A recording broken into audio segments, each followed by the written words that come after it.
Hey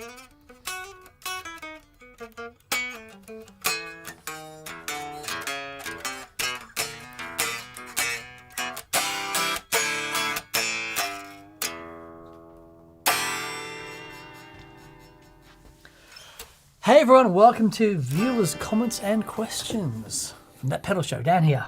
Mick here. Good evening, or good morning, or good afternoon, depending on where you're watching. Welcome to Viewers' Comments and Questions. I'm just going to turn the super chats off because I believe we have a lot. Oh, okay. BV, thank you so much for everything BV. you do and staying across all of that. Yeah, we'll turn the super chats off. We have plenty to get through and some incredibly generous ones this week as well. Oh, thank you. Thank you, people. You guys. You guys. Oh, here we go. It's the minions telling me stuff.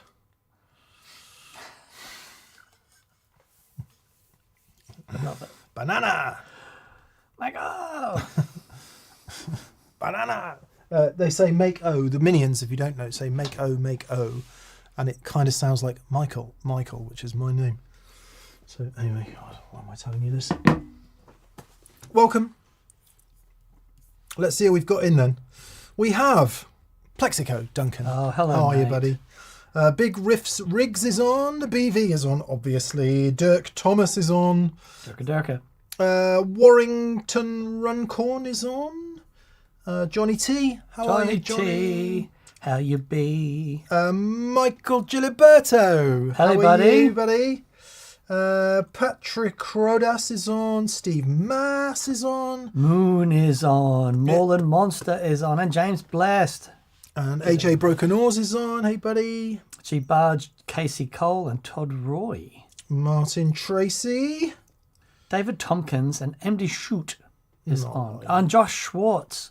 And Andrew R. Did you say Todd Roy? Todd Roy. How are you, Todd? Dan Utley is on. Scott Curry.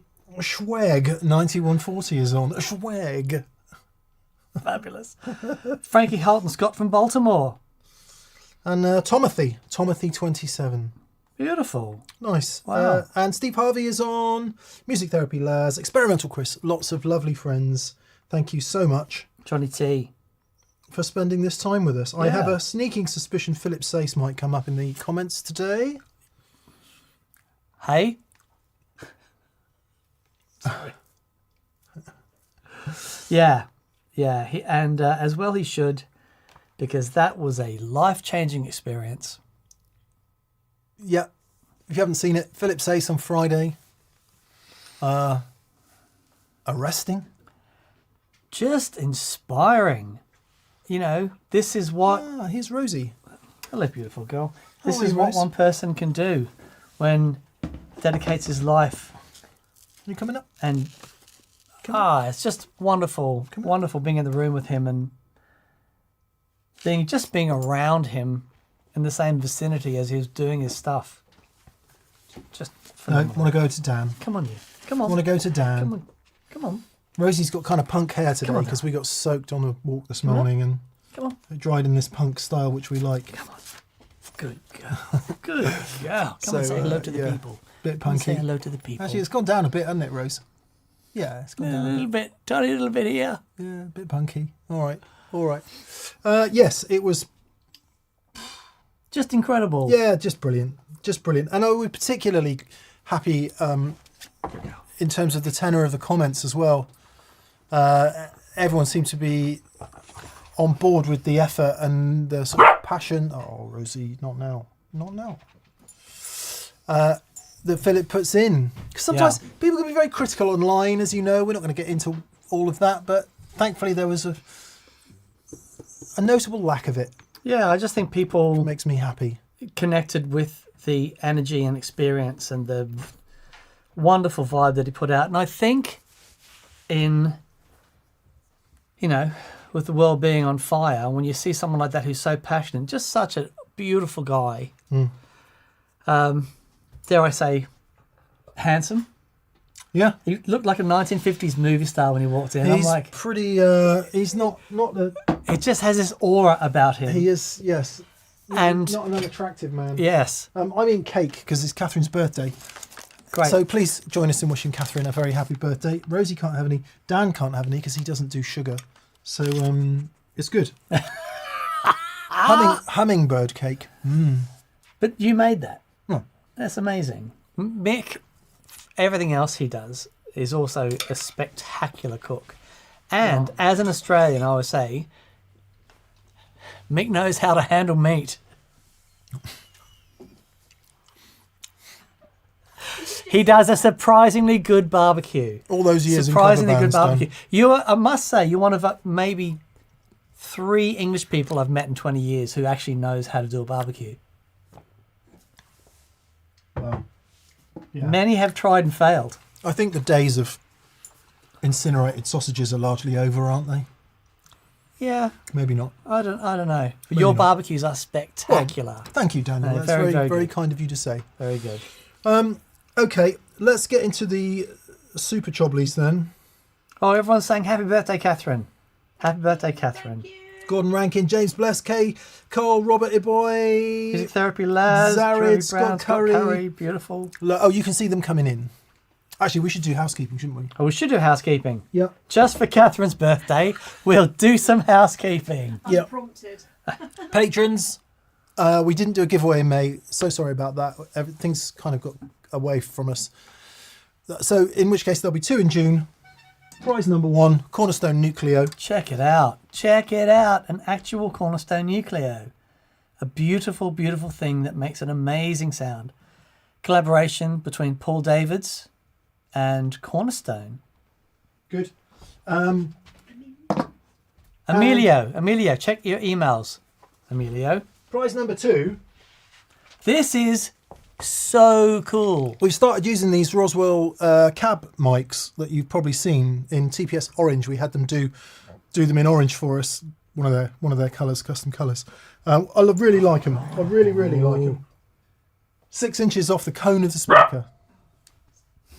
6 inches off the dust cap of the speaker. Right in the middle, right? Right in the middle. Very, very predictable and lovely results. The one we were using, the Blood Splatter custom colour. It wasn't like that when we got it, but Nick said, "Come here, Steinhardt." Oof. I'm going to rough you up. Looks like a Telefunken U47.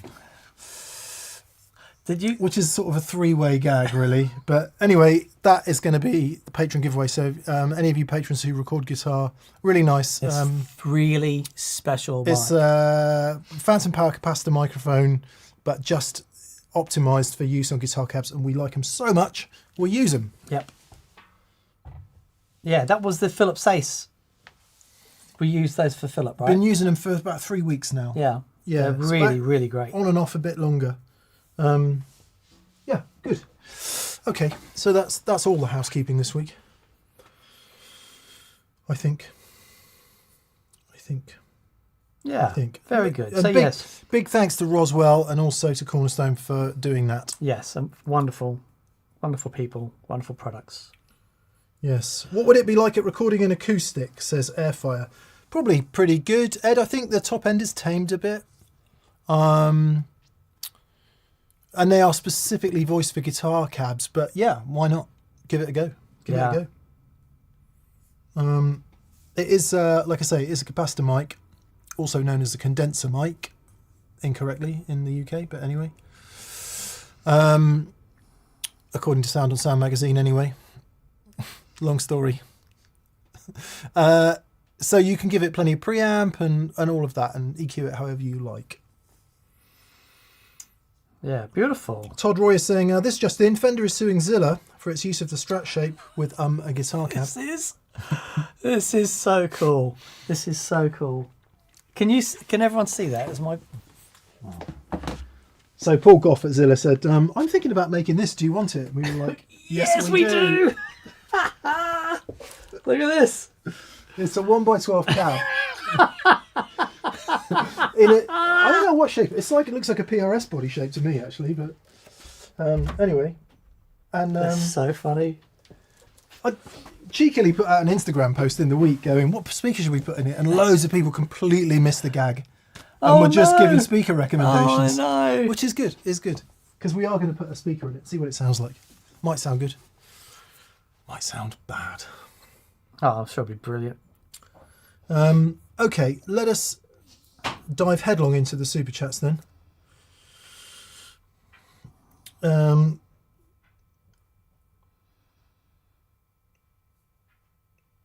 Yes, 56 Lou Kep. 56 Lou Kep says, Mick, your casino rewire inspired me to give mine a go. Absolute disaster. Building and installing the harness, eventually had to admit defeat and pass it to a tech. A humbling lesson learned. Tricky. It's a tricky thing. So hard and frustrating and all of those things. I'm surprised and heartened that I didn't walk into a room just splinters. Splinters. It nearly everywhere. happened. It nearly happened. Hope you enjoy it when it's done. And a big hand for all the wonderful techs and guitar repairers out there. And as we always say, you're not paying for the repair, you're paying for all the other repairs they've ever done and all the learning. Exactly. That's very, very true. Yeah. Okay, first super chat this week, I believe, is from Duncan. Let's have a look. Indeed it is, Duncan, and your generosity, mate, continues to be incredible. Thank you so much. Thank you, buddy. He says, hi, D&M. Friday's show brought back everything I love about guitar playing. The richness, the power, the total SRV Hendrix vibe. Philip is an absolute class act and a certified monster on the fretboard. Brilliant show. And now the world is good. Agreed. Felt that way. Yeah, it really did. It really did. There was some good flow going on. Man. And he's like, okay, you ready? Here Yeah. we go. And he turns it on and it's like this joyous bomb going off in the room. It's pretty, yeah. But that reaction that you saw at the intro, and it's like, because he plays in such a way that it just bypasses your ears and just goes straight inside. It's like, it was just joy, and we were just wetting ourselves laughing. It was just so wonderful to be encompassed by this sound. Somebody said in the comments, how good do you have to be where the response is genuine laughter? Yeah, oh yeah. And not laughter, oh my God, laughter in terms of, Pure joy. I just don't know what I'm, Yeah. I'm being bulldozed by sound pressure and energy and all of that. And it's not just about the volume either, the intensity. One thing I'd like to know from Philip, maybe in the next meeting or whatever, is when you bring that much to it, is there a downswing? Like if you do a tour for whatever and then you stop, are you then just spent? Because the energy is unbelievable. The energy, absolutely. And I remember I asked him that thing about listening to his live album. And by the end of it, I'm like, how is he just not a sopping, puddly mess by the end of the night? Yeah. Because the amount of energy it must take, not just to play like that, but to bring it with such intensity. Yeah. Playing like that is one thing. Playing like that at the volume that is required to bring it in the way that Philip does. It is a force of nature. It really is. And so, yes, absolutely. At the end of a tour, he really has to give a lot, to give that out every night. Amazing. Catherine's birthday, by the way, which is why I'm eating birthday cake. Or he is actually channeling energy. Yeah. And it's flowing through him. Because Yeah. it did feel a bit like that, Yeah, totally. Felt like it was more universal than... Anyway, blah, blah, blah. Glad you enjoyed it, Duncan. Big riffs, and thank you for your generosity. Big riffs and rigs. Big riffs and rigs. Hi, D&M. Will we see any more big guests on TPS in the future, like Noel or Johnny? We hope so. Would love to have some more big guests on. We'll keep asking. I think we were in a unique position certainly with Noel, where I've known Noel for a number of years, and that was actually Noel. I was talking about the show. He said, "Oh, come on." I certainly didn't. I'd say, "Hey, come on, Noel, come on the show." There's nothing like that. We're just talking about it. And then he said, "Yeah, I'd go on that. I'm like, really? And then he was like, yep, really. So, of course, we'd love having big guests on, but all the guests, anyone that we can learn from, is very, very welcome. I was thinking about this over the weekend, actually, and it's kind of, there's half a mixed moan in here. Okay, hang on one second.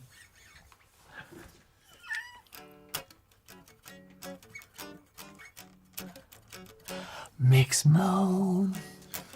But we'll start off on a positive note, saying that there are a small handful of players who it would just be amazing to get on that pedal show, because they haven't really been done properly, as it were, in super geeky video world. And it would be lovely to have those guys. However, I had this realization: the internet is a bit like the sort of plight of rich and poor in the world. The richer you are, the richer you get. And the poorer you are, the poorer you get, generally. That's the way life has unfolded. But for specific examples of people who've managed to break both directions of travel. But if you've got money and you're smart, chances are you're going to get more money. And it's the same with visibility online, because we're now completely controlled algorithmically by Zuckerberg and by Google, and increasingly by Bezos. You have to be big to be bigger. So my question for artists is, and this comes on the back of having conversations with people like Adam Miller, who's coming up on the show, John Smith, Philip. If you're a smaller artist, how the hell do you ever get bigger? Because the algorithm hates you. Hates you. You can't promote through magazines and stuff like that anymore. Radio's a crapshoot, and actually most of it's commercial radio now, and you can't really. So actually getting discovered, despite the internet being this mass democratizing force that it is, getting discovered is so hard. The only way you can get discovered now, pretty much, is to be a prolific Instagrammer, YouTuber, whatever. And for some artists, that's just not, they just don't want to do that. So my answer to your question is, from a personal perspective, I would much rather have Philip Sayce, John Smith, Madison Cunningham, and artists who aren't already globally famous, because those guys are already globally famous. There's questions we'd like to ask them for sure, and it's really good for our numbers. You know, we have a nice day at the office if we get a Noel Gallagher, but somebody, somewhere, has got to stand up for small artists who are brilliant. I feel quite passionate about that here at Pedal Show. Now, we've got to like them, right? I'm not just going to have any old crap on, but if we're into it, it doesn't matter if they're big or small. The problem for us is we're in the algorithm game as well. So if we put someone on who's not that well known, we get a kick in the bollocks. So that's my mix moan. Mix moan. I concur, sir. But Edge, if you want to come on, I'll drive to Dublin and get you. Yeah. Or LA.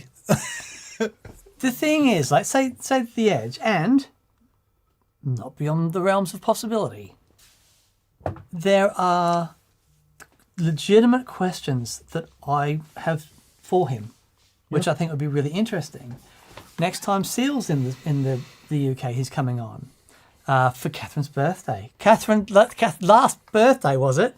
Yeah. Seal saying happy birthday to Catherine over the phone. It was very cool. So, you know, there's some very cool people that we happen to be in the vicinity of who have expressed interest. But Mick is absolutely right. That is that catch-22 situation. We love having the artists that we just listen to and go, oh, you know, it's amazing. And Simon Jarrett, for example, whenever he's on, is like, I could just sit and listen to him play for hours and hours on end. That level of artist was really, really cool. But we do have to balance that up with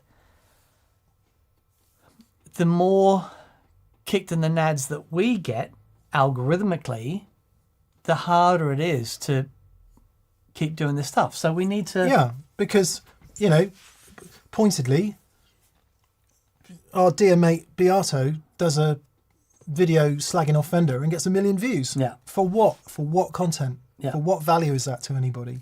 I was honestly a bit annoyed about that, but it's like... Yeah. Music, I mean, for sure, he's done a lot of that and continues to do it Yeah, better than anybody else. amazing Better than anybody stuff. else. So, but... And that's, it's a It's a reflection there's a lot of- of people doing that. And it's like, yeah, you might have noticed we haven't done that. We mentioned a few times, but I just really want to be positive and a force for good and have... There are so many amazing musicians out there doing it and have just committed their lives to bringing joy and art and stuff. And it's like, yeah, more of that. Yep. More of that. Yep. Brent Grower wants to know, what guitar is Dan holding today? So this is my Nick Huber, and it's a Krautster. Krautster. As in, it's a play on the German, people call Germans Krauts. Kraut. Yeah, Okay. it's a derogatory term for Germans. A Krautster. Okay. But it sounds a bit like Crowdster. Right. So it's a Krautster 2, Western red cedar body. It's a really interesting sounding guitar, and I'm just about to mod a whole bunch of stuff on it. So Sunbear has made some pickups for this guitar, including a staple pickup for the neck, which I'm fascinated to try, and also the bridge. And you know I'm not going to get this right. Is that what you're laughing at? There's another observation I'm laughing at. Okay. There's a bridge that Gerhard Schwartz. And he made a bridge for my Junior, which is just spectacular. And he's also made one for this guitar. So I'm going to do a few things to it because I've always really liked this guitar, and acoustically, It's an amazing guitar. it is just... And it's light as a feather. It weighs nothing. And I am serious about playing more guitars that aren't Gibson or Fender. Because I don't want to speak for Dan, but because we go in cycles, Yeah. and whether you decide all I want is a Blackguard, that's all I want, I don't want anything else, and then Been there. 10 years later you're like, yeah, that's the last thing I want, and it's good to go through those cycles. What I was laughing at was when Dan told me earlier, he was like, God, I was listening to some blues over the weekend, and man, I've never heard it like that before. And 54-year-old man discovering blues. Imagine that. so he's there talking about his staple pickup in the neck of it, and I'm in my head I'm going, yep, 3 years time, Strat and blues, because we all get there in the end. We all get there in the end. Yeah, no, it's really interesting. Whole cohort of TPS watchers going, no! Yeah. No, it's not. The thing is, I mean, I've been into... I was into rock and I went straight to jazz. I didn't really go through a blues thing. Blues was not my introduction to guitar. And whenever I'd hear it, of course I heard Stevie Ray and I was like blown away, but I never really understood Hendrix after being... My introduction to that stuff was through Stevie Ray. And I was doing some listening over the last couple of weeks. And I was like, oh. When you think of, like, Philip Sace is a great example. It's all pentatonic. You know, there's nothing harmonically groundbreaking. I could never play like that in a million years. And the way he manages to express himself, and it's like, that's what I want to be able to do.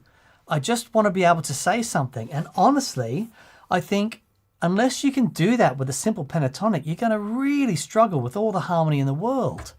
So I want to get a deeper understanding of just being able to play some pentatonic stuff. And I've gone back and listened to, like the last week it was some Eric Clapton, Albert King, Stevie Ray, some B.B. King, and just like seminal albums of theirs, they're all playing the same notes, but you know within 2 notes who it is. It's like, how do you do that? So this is the big question that sort of... Sometimes one. Yeah, I think, like, seriously. So I'm having a little... A blue moment. A blue moment, a detour. Tell you what's interesting as well, B.B. King, there was a period there where he's doing some really full-on jazz stuff and harmonically, and then he just went, oh no, I'm not doing that anymore. And he just went back to going... Well, his primary, maybe not his primary influence, but the guy he liked the most was T-Bone Walker. Oh. And T-Bone played all over the place. Okay, right. Now, it was a live TV thing I saw him on. And it was like, and I'd never really heard that side of him before. But all that harmony was there. You know, he just chose not to do it. He just chose to say something simple and beautiful. And I thought, you know what? It's the same thing I had with my telly. I was on the Strat all the time, got stolen, had a gig that night, bought a friend's telly, and I realised I had no vibrato. And I just sounded like a big bag of bum. Because you were... Because I was on this all night. I was like, okay, unless I can develop a vibrato and actually say something on a Telecaster, I got no business playing this thing. And now I feel like, wow, unless I can actually make a pentatonic say something, all this, well, it's just nothing. You know, so anyway. Where's Dan gone? I know. Where's Dan It gone? won't last long, but Yeah. that's where my head's at the moment. Good. We'll Good. see. We'll see. Venice King 1. Venice King 1 says, anyone else here going on the Joey Landreth's guitar breaks? So Joey is doing one of those guitar breaks with our good friend Ian Edwards in Lipiano in Italy. I think it's in Lipiano anyway. That was so much fun. On the 22nd of June. I'm going to say there might be a space or two left. There was when I last spoke to Ian about a week ago. So if you fancy spending a week in Lipiano, it's stunning, with Joey Landreth and likemindeds, go to guitarbreaks.com, guitar-breaks.com, and search the Joey Landreth Experience Guitar Breaks if you fancy it. It's Dan and I went on one once, and it's just magic. Oh, honestly, it's like an experience day, but for a week or 5 days in the most stunning surroundings you've ever been. Yeah, so incredible. Very good. Anyway, we hope you have a lovely time.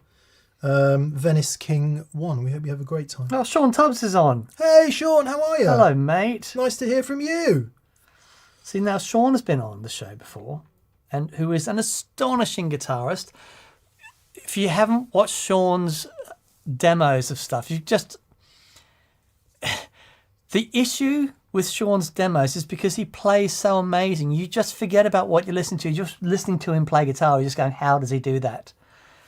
And when I remember seeing him for the first time, getting in touch and go, can I please have a lesson? And eventually he comes on the show and stuff. But he's, astonishing guitar player. More astonishing guitar players on the show, please. Yeah. Gary Diamond wants to know, Dan, have you still got your Johnny Marr Jag? Yes, absolutely. He uses it live. Yeah. It's great. The Pink Floyd songs they do on the Johnny Marr Jag. Man, it just sounds heroic. It's really cool. Okay, we should probably crack on with some super chais. There's quite a lot of tangential conversation occurring. Dirk Thomas, hey Dirk, how are you? He says, hi DNM. Was there a PRS DGT cab behind you on last month's VCQ Mondays? Do you possibly also have the respective amps? Any thoughts on cab and the amp? Thank you, and Philip, for Friday's show. There it is. Boom, boom. Check it out. We filmed a video with it today, actually. It's a really, really, really good amp. Fabulous. I don't want to say surprised, because that would suggest that I wasn't expecting it to be good, but... Okay, I'll say I was surprised. Yeah, Look, if David Grisham's going to put his name on it, you know it's going to be good. And this... Okay, can I tell you what's amazing about this amp? This is 15 watts, but it's a loud 15 watts. It has a real spring reverb in it. And like, what do they retail for? I think there's deals on them at the moment. Right. It is the perfect. Tiny little transformer. Like, it's just unreal. It's unreal. Well, a bigger one back there, obviously. Yeah. And there's power transformer. Oh, is there a choke then? Yeah, possibly for the reverb. It's really a totally groovy amp, and you can sort of see why David likes that kind of thing, because he's always on and off the volume control, and David always has a little bit of grit in his sound. Yeah. And we broke out the requisite. Best PRS I've ever heard. It just sounded really good today. Man, honestly. I've played lots of PRS guitars and they're all great, but that one is sonically, I can't make that guitar sound any good, but when I hear Mick play it, it's like, oh man. I used to, back in the day, we had a pub rock covers band called Deluxe, and I used to play this a lot. Did you have that when you were in Guitar Buyer years? Got it in 2008. Oh, okay. Yeah, one of the very first ones. Because they don't make them like that anymore, right? This one is their Nitro. First off the press. They did for a minute and then stopped doing it because it's a okay. complete pain in the ass. Yeah, it's astonishing guitar. But that amp, tell you what, if you're looking for a foray into the next level of Tone Town, that amp will get you there. And definitely suits people who like a little bit of crunch in their sound. It overdrives really nicely. Mm-hmm. Humbuckers, I mean, all pickups, but works nicely off the volume control. So if you like to live in that amp just over the edge, not like Yngwie over the edge, but yeah, because it's not just breaking up, it does overdrive very nicely, but it's certainly not heavy overdrive. Anyway, listen to it in the show. I might actually get it out for this Friday. Andy Cooper says, I use PRS HRDX20 amp as one of my main gigging amps. I love it. So versatile and sweet sounding. Was actually thinking about doing a show with both those amps because they would be a amazing, great pairing, because the HRDX is a little cleaner. Yes. Or at least it has more headroom. That's such a great sounding guitar. Yeah. Such a cool sounding guitar. Are we digressing again? Anyway. Like immediately after we said, let's stop digressing. Anyway, we'll get on to Dirk, we like it a lot, and look out for the show coming. I might actually get it out for this Friday, because we've got a few guests coming up, and maybe we should have some actual pedal shows in between guests. Warrington Runcorn New 2. Hi, Legends. Hi, mate. There's more of the name, but it's gone into ellipsis, so I don't know. Warrington Runcorn New 2. Hi, Legends. Recently got the Jam Pedals Ripley Fall. I love the sound, but the chorus is better after gain and the phaser before. What do you do? That is a great shout. Insert point, please, Jam.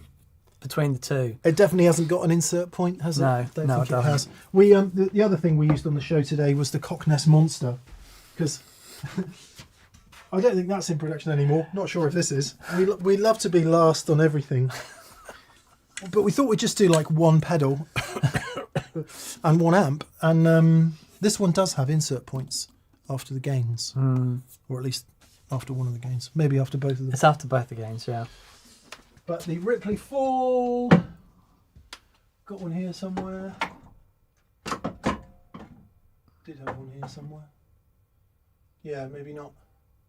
No, just in and out. Yeah, that's a problem. But you have to. I mean, the Ripley Fall it is the same thing. Yes, it's a phaser and a chorus, but there's the magic when they're both on together. So yeah, it's a conundrum. Yeah, I mean, try the chorus before gain. See if you can live with it. Yeah, that's a good shout. See if you can live with it. All right. This is kind of sledgehammer to crack a nut. This is that pedal show. Welcome. It might be that on your pedal board you have certain pedals that you tend to use after the phaser. And it might be that you have certain pedals that you use before the chorus, which are not necessarily the same pedal, which means you could put the Ripley Fall in the middle of your gain stages and kind of get the best of both worlds. Doing sledgehammer.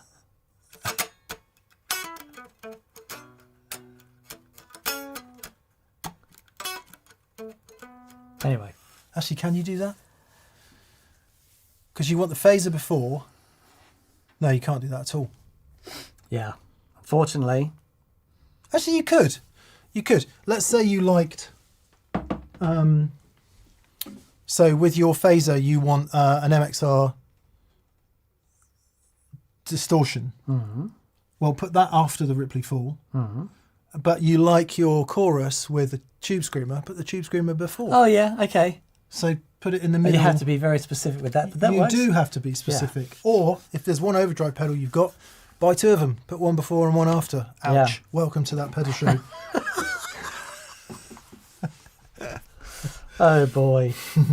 Johnny T. Johnny T, where you be? Mick, are your strats shielded? If so, how? No. No. Emphatically not. No. Only except that the original aluminium plate underneath the pickguard on the old one. So...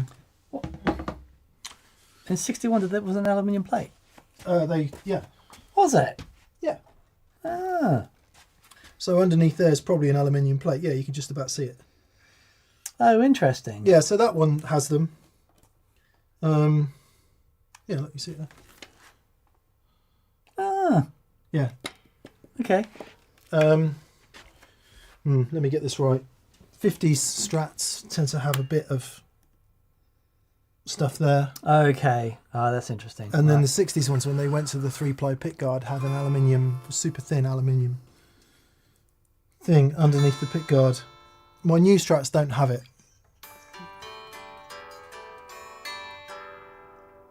But certainly not cavities or any of that stuff. Mm-hmm. And it buzzes like a banshee.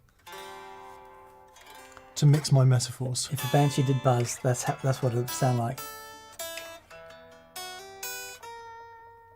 And it's really annoying if you're like next to computer monitors or lights and you're trying to record with this guitar because it will just buzz like hell.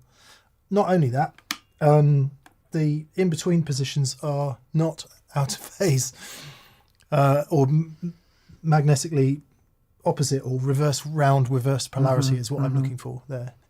So it's just as noisy in positions 2 and 4. So you have to find that position in your 360 degree where it stops buzzing, and even better, just get up and get out of the way of the monitor and the thing. So it is a pain. It's a real pain. But I just don't think they sound right otherwise. No, I agreed. All the mids go.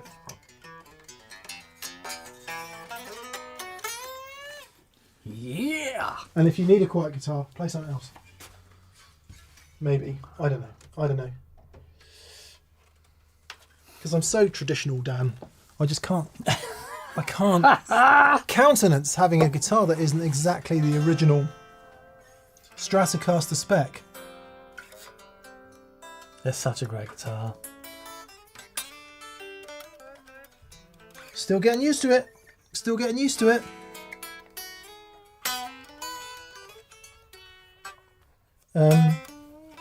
Yeah, orange. Sparkle. Dean Cutler. Nice, isn't it? Dean Cutler, Jack Butler, it's all the same.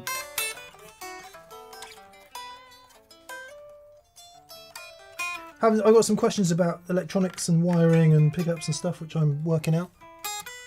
I played it at rehearsal last week and it just sat in very nicely indeed. The mini humbuckers are so cool. Yeah, this one's a bit microphonic. And I'm just working out if I can live with that or not. Oh, okay. And this one is deliberately further back from the neck than you might imagine. Looks kind of weird on first glance, but it sounds really nice. What you want to do is get like some frets on an angle, so it goes up to like the 26th fret and then like goes down that way. Like that old Washburn, which had 36 Yes. frets. Do you remember that? I remember there was a picture of Steve Vai with that guitar. Lots of people asking what this is. It's a cabinet, speaker cabinet, shaped a little bit like an electric guitar. Shh! Don't mention. Shh! Don't mention it. Don't tell anyone. Shaped like a PRS.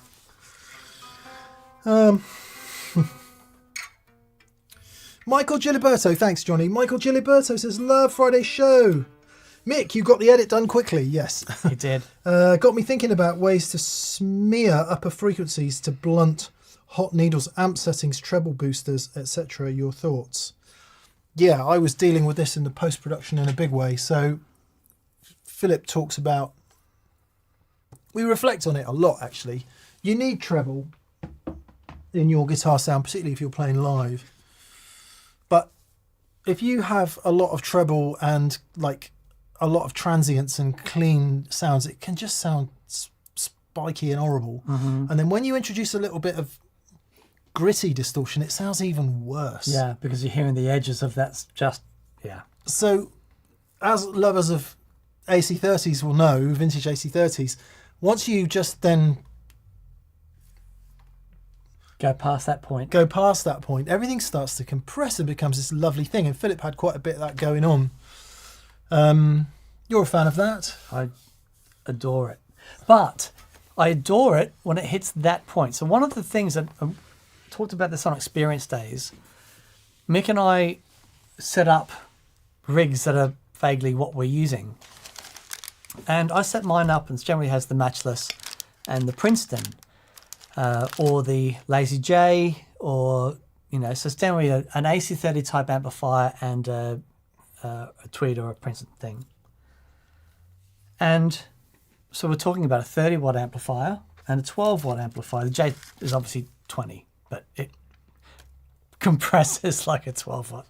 Anyway, the amps are set to that point where if I dig in, they cave in a little bit. And then if I back off on the right hand, they open up. And it's really beautiful. The problem I have is that at that volume with a 30 watt and 12 watt amplifier, to get there, it is quite loud. It's gig volume. As soon as I back off the volume, the amps react differently. And so a lot of those transients, a lot of the harshness is there. Yeah. But the other side is true. If I get to that point and I try and go louder, it's just Squish City. There's a point where it's just sits in that really sweet spot. But especially with the Vox, as soon as I try and go louder, it's just a distortion control. Whereas what Mick has, when he has the two rocks out, so much of that harmonic character is developed.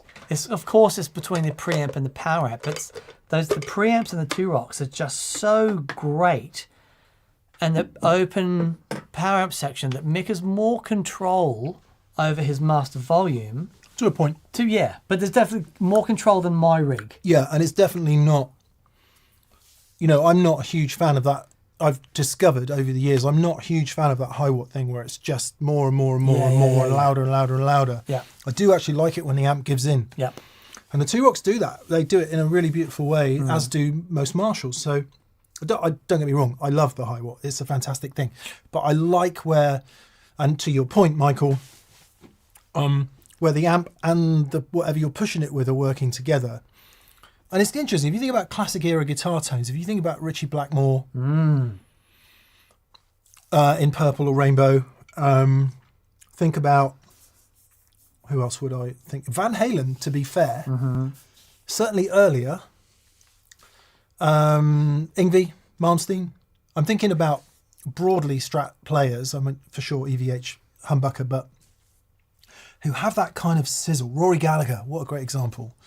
And they all are examples of players who push that treble into its kind of compressy. It's still there, right? Yeah, so it's still wiry, and you can still tell it's a Strat. Or a Fender-derived guitar, But there's something in the way that the amps are cooking, in the way that their attack to the guitar happens. And don't forget, most of the times you've heard their sound is after it's gone through microphone preamp, a tape machine, loads of stuff on the back end. And it is astonishing how much that smooths all that stuff out. Completely. Ergo, you need it really there in the first place. And I think what we've all got used to, I'm not, for the longest time, I'm just not a fan of that kind of sound. I didn't like the wiry, I like the fat, thick mid-round note. Plenty of treble in Stevie Ray's sound, but a huge amount of mid and roundness.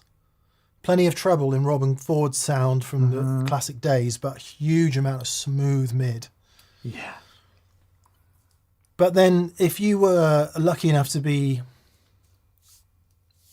an audiophile fly on the wall and you could have been in that room, I guarantee those amps would have sounded viscerally more trebly and less pleasant, for want of a better word, than what you end up hearing on the radio. Or on the recorded material. So personally, when I'm just playing by myself, I dial a lot of it out because I don't want to be like... Yeah, sure. But then once you get into a live band mix, you kind of need to put it back. Yeah. So yeah, I don't know if that really helps or not, Michael. If you're running a bigger amp clean, you're going to get it. Things need to be kind of crashing into one another, compressing. Things need to be going into clip and overdrive if we're talking about gain sounds. Yep. Agreed. Yeah. I remember listening to some early Ritchie Blackmore, and his guitar sound, I mean, it was out of control and squealing and feedback, but he was willing to pay that price because what was coming out was otherworldly. Just imagine being there. So awesome. And just like, oh, the guitars can do this now. I mean, this is like, I know, bang on about this, but these guys that were doing it like this, it's the reason there's a whole generation of guitar players behind them just went, I want to do this now. That has just blown my mind, and I'll never be the same. That's what I want to do. Yeah, works on a different level, doesn't it? Completely. And that's the thing with Philip Ace. It was working on a whole other level. And we're just like, we're already sold out to doing this. But being in the room with him, like, just sort of re-inspired me. It's like, yeah, this is what it's about. This is what it's about. Yeah. It's just Full magic. Foot to the floor. Like, no. Yes, just all the way. One thing I would say, Michael, if you've got a compressor in your chain anywhere, they can often be quite unkind with high frequencies. And because you're compressing stuff, depends on the compressor and it depends on how you've got it set, but it could be that the compression is being triggered mids and bass, and actually a lot of treble ends up getting through, and some compressors just end up sound brutally trebly to me. So if you've got a compressor, try that on and off, and if it's got an EQ tilt on it. Marcus Reeves makes a good point. He says high treble is the last frequency to clip as it carries so little energy in the signal. Yeah, and the lower the frequencies, the more energy it takes to amplify. So that's a really good point. There's one thing about, having speakers that were distorting. So you've got gain stages all the way along your signal path. And when all the gain stages are cooking, that's when it all sounds, all really happening. Yeah, when they're all creating their own nice harmonics and stuff, and that then becomes sonorous. And if one of those things becomes too dominant in that relationship, then you start getting ugly. Yeah. So it's always a balance, isn't it? Will Wetherington, we want to wish you the best, mate. You've had some heart surgery recently, and you're convalescing, so we want to wish you all the best. Oh, mate, all Hope the best. you feel better, and BV, thanks for the reminder for that. So yeah, all the best, Will. Congrats on your surgery.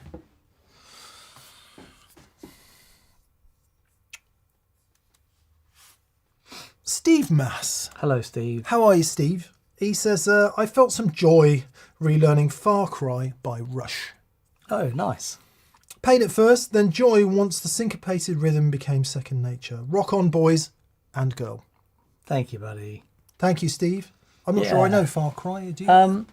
Not enough to play it. There's a great interview that Rick has done with Alex Lifeson. And it's so interesting, man, looking back at those, you know, Rush being a three-piece, and you've got Geddy Lee and Neil Peart, who are just like otherworldly, and they've deservedly so got so much attention. But actually, when you go back and listen to what Alex Lifeson was doing, it's like really phenomenal guitar playing. Yeah. Guitar Tone Pro makes a very good point. I was talking about compressors can be a little bit aggravating to high end. So can buffers. Yeah, absolutely. I was shooting out a couple of delay pedals, reverbs actually, with some friends here last week. And there was a couple in particular that I'm like, yeah, I can't do that. Just Right. Just the buffer itself. Nothing to do with the reverb sound, just the buffer. Mm-hmm. So the way you can hear that, Michael, is the pedal either needs to be true bypass, so you can literally turn it off and on. You'll hear, turn the mix level down to 0 if you've got any delay and reverb that you think is quite heavily buffered. Turn the mix down to 0, turn it on and off, and you'll be able to hear what the buffer's doing. If it's not true bypass, and it's some of them have like a trails bypass, so the preamp circuit bit is always on, then you need to put it in a true bypass looper so that you can hear the effect of the buffers. But yeah, there was a couple in particular were like, yeah, I just no. Mm-hmm. Mm-hmm. It's one thing about the CXM that they've just got so right. Yep. You turn it on and off, no difference. No No, difference. it's magic. It's such magic. Tiny amount of difference, but no, certainly no.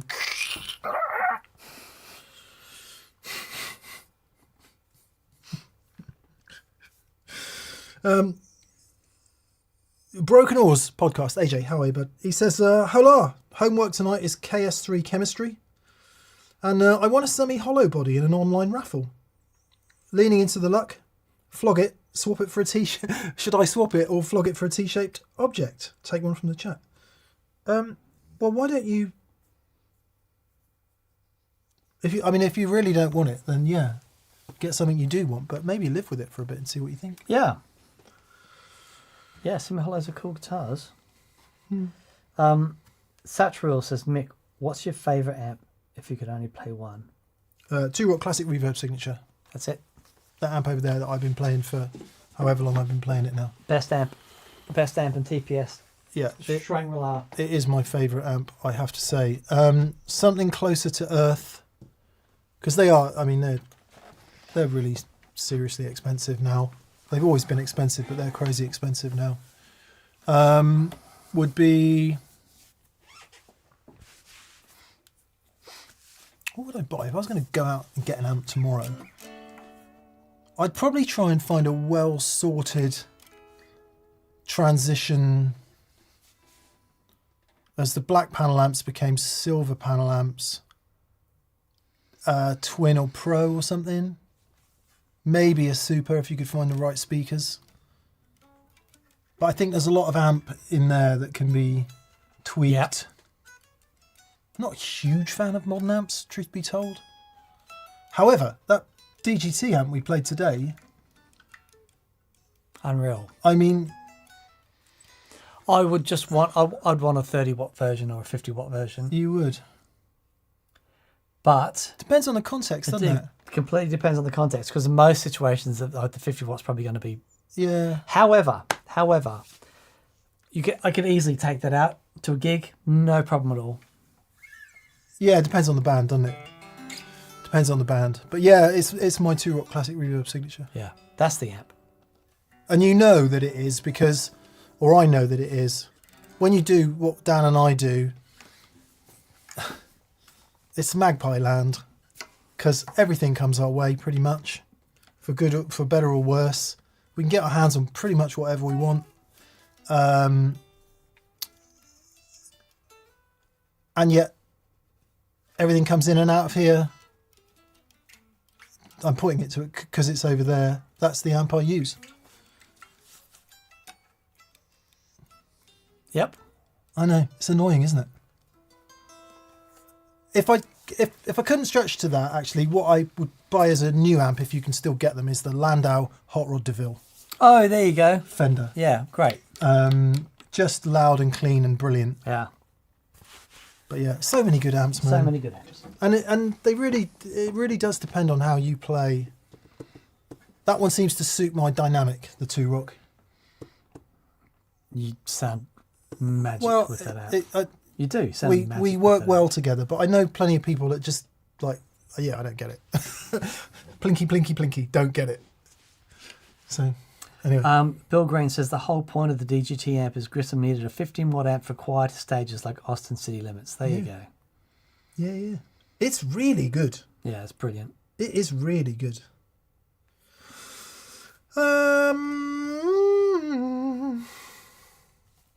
Joshua Schwartz. How are you, Josh? He says, my Mythos Fates chorus pedal arrives today. What's your favourite way to use analog chorus and vibrato? Wonderful episode on Friday. Thank you. I think Dan and I have the same favourite use for analog chorus or vibrato. Yeah. It's in a wet-dry situation with 2 amps and having the vibrato and chorus only going to 1 amp and the dry signal from the other amp, but it just creates this space which just sounds completely magical. And it's interesting because if you think of a chorus pedal, it's a vibrato and a dry signal mixed in together, but man alive, the difference in them is check this. Colossal. This is my pedal board.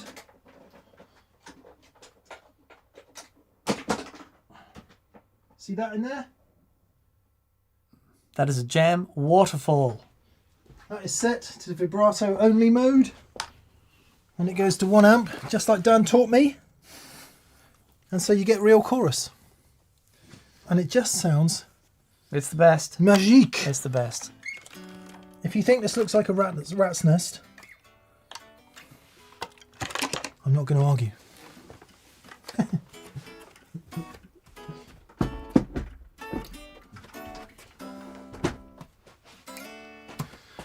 Almost saw the new moon there, Dan.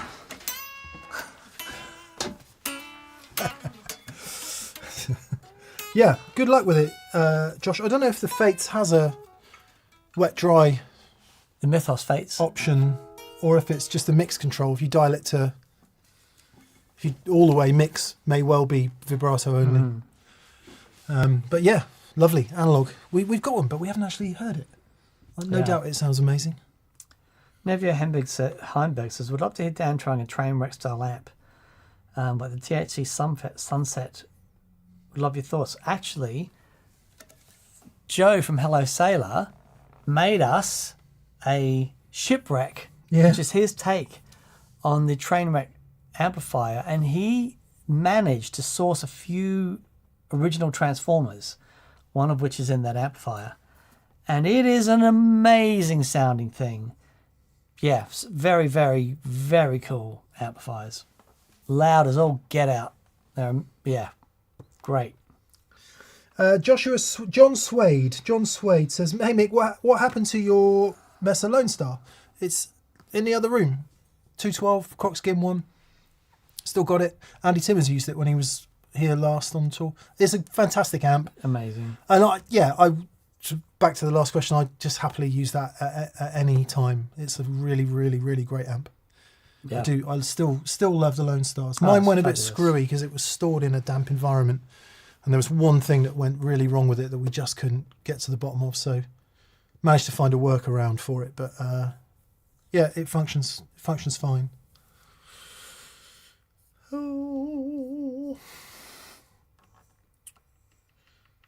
David Tompkins. Hey, David. Hey, David. He says, would be fun to put together an Angine de Poitrine rig to see what sounds you can coax from it. Oh, man. A leap into the unknown. Long bendy nose optional. We'll do stripes instead of dots. A friend of mine went and saw them live, and he just said the hype is real. Seeing them live said was just biblical.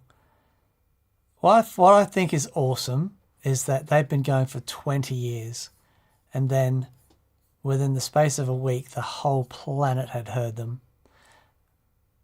It's so interesting how that happens. But yeah, I'm looking at his pedal board, having a slight panic attack. What's on there? Loopers. Yeah, loopers and expression pedals and it's all pretty simple stuff, but lots of failure points. So I'm like, but it's obviously evolved because the way he plays, the loopers are doing so much, and he has to trigger things and record things and stuff while other things are going. He's barefoot. Yeah. Very, very cool. But to try and approximate that board, I mean, you could do it from just the stuff that's online, but the big thing with what they do is the microtonal guitars. I was going to say, could I hammer some frets into red? Mate.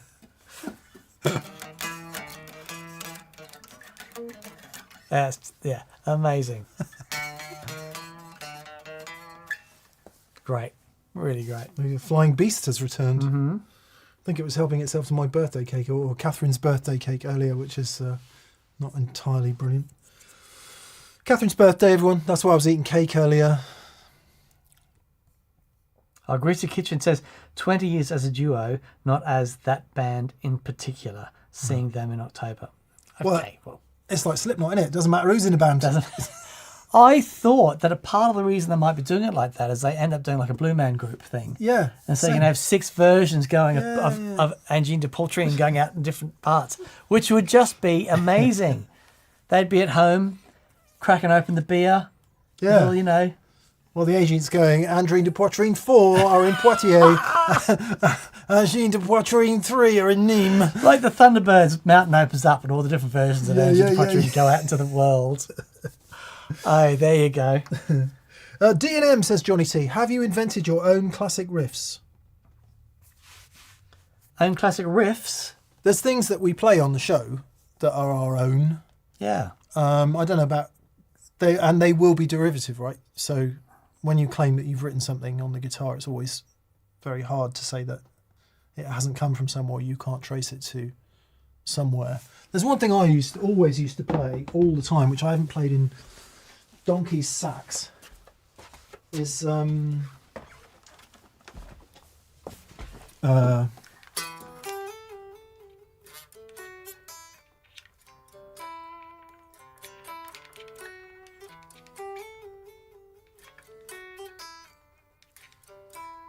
it's beautiful.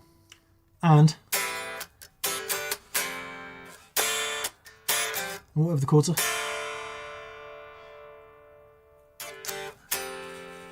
Whatever the chords to that song I wrote was.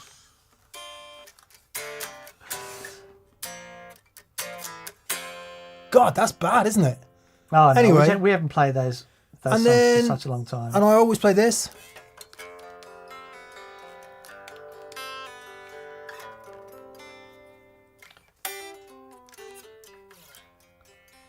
And I love that. But riffs, maybe not so much. Melodies. Yeah. You? Johnny T 583 says, what about Tin Spirits, Dan? Funny you should ask that. Yeah, so when we did the first Tin Spirits album and I came up with which is the song called And Go. And that was because I was such a massive XTC fan. I'm playing with Dave Gregory.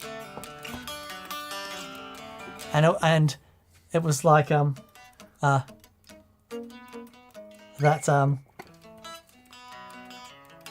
sort of thing.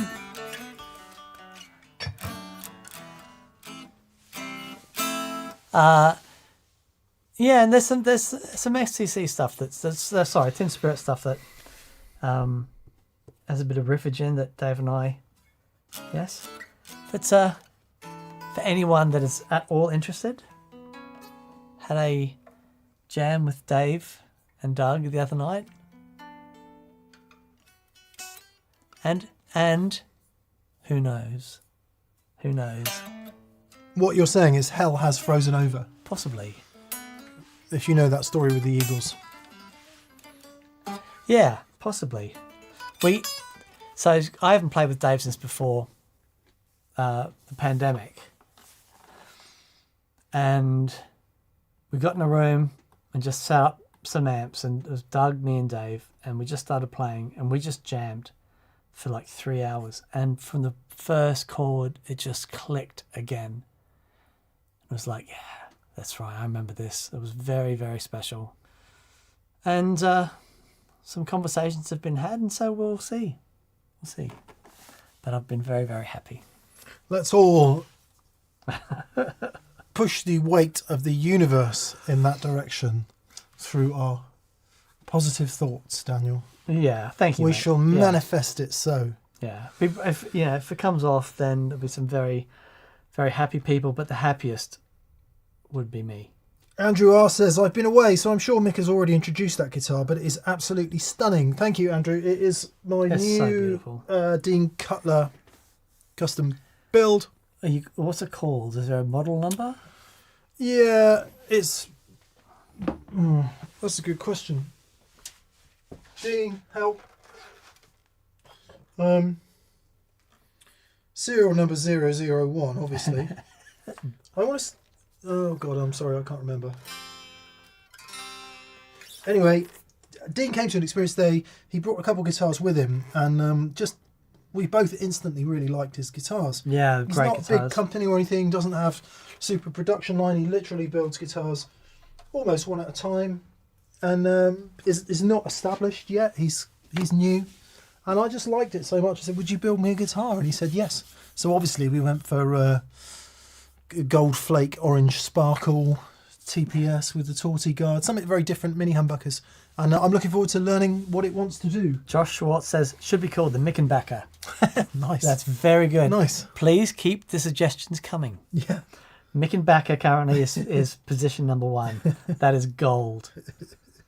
And thank you for all your kind Tin Spirits comments. Well, I shall keep you posted. Yeah. Evan Ward is manifesting presently. Thank you, Evan. Thank you, buddy. It's orange, so it's good. Yep. Yep. Yep. Well, TPS has become the orange. It's become orange. It's my TPS favourite colour. Orange. It's always been my favourite colour. I think it's mine. Maybe apart from blue. Andrew R. Hey, Andrew. Says, hey, DNM, I was playing live and got a great sound going. Plugged my rig back in at home and was shocked how bright and borderline unpleasant it was. Ever had a similar experience? That's exactly what we were saying earlier, right? All the time. All the time. Yeah. Live, you're dealing with frequencies that you don't deal with in the bedroom. They're I used just to not do it there. with a 2-rock. I'd be in here playing, bright switch off, gig, bright switch on. Yeah.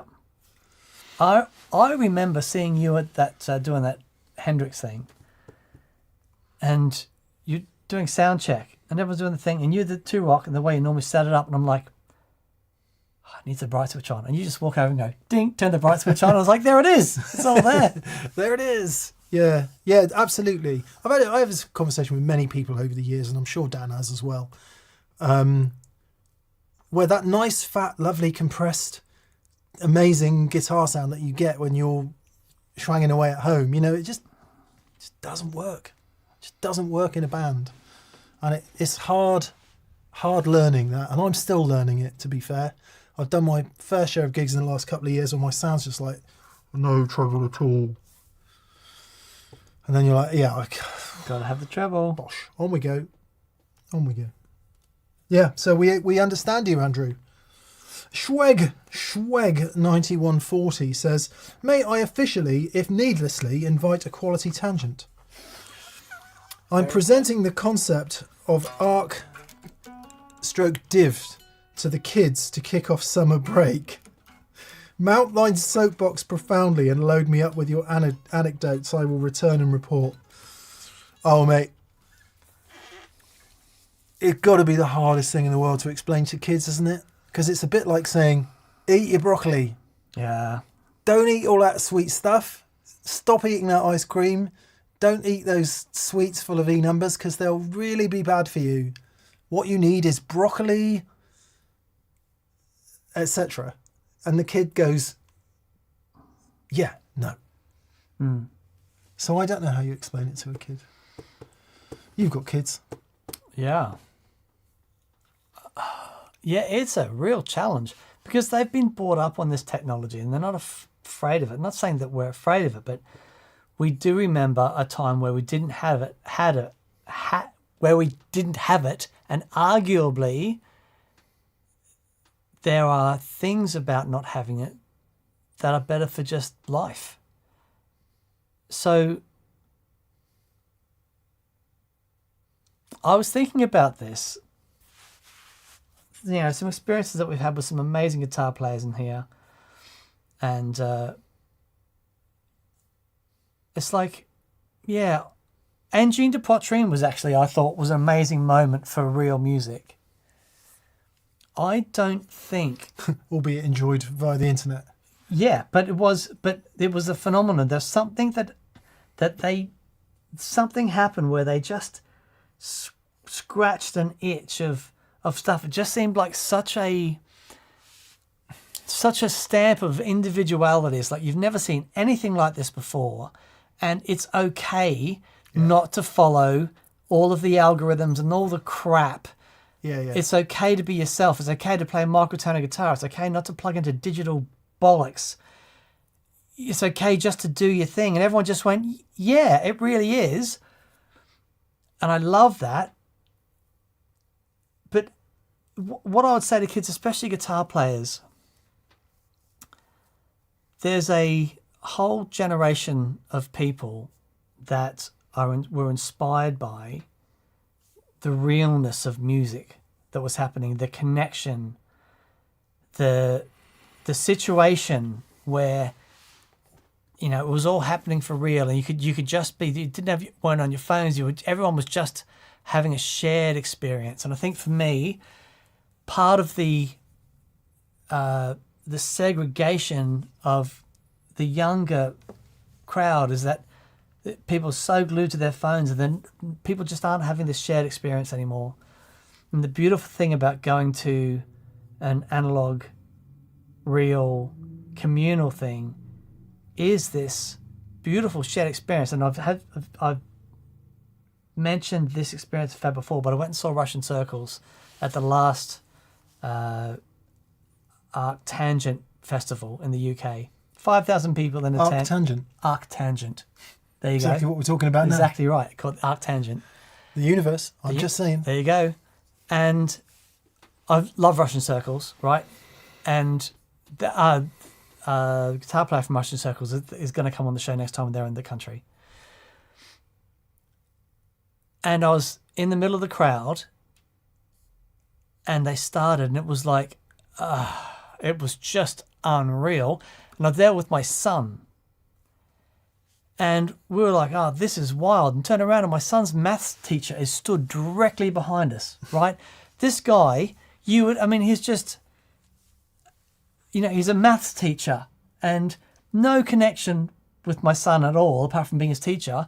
All of a sudden, there's this thing that's like, how amazing was that? And they had this shared experience. Yeah, right, okay. 5,000 people in that tent all walked out having this amazing shared experience. This is the way movements were created. This is the way you go and see a rock band. He's like, that thing is like, this is my favorite new band now, and I'm just so into them. And all these people having this shared experience. It's just fabulous. And I just think that's what we should be pushing for. More of those. Yeah, so you're leading by example, aren't you? Because I think trying to explain it to them... No. Absolutely. Literal waste of time, because I don't think you understand stuff like that until you've been on the shitty end of it. Yeah. Until it's sort of ruined your life in a bit of a way, which it will. Unfortunately, we know it shuts down certain brain functions. We know it.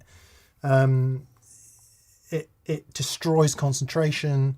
We know it makes communication difficult. Yep. It really is unbelievably destructive.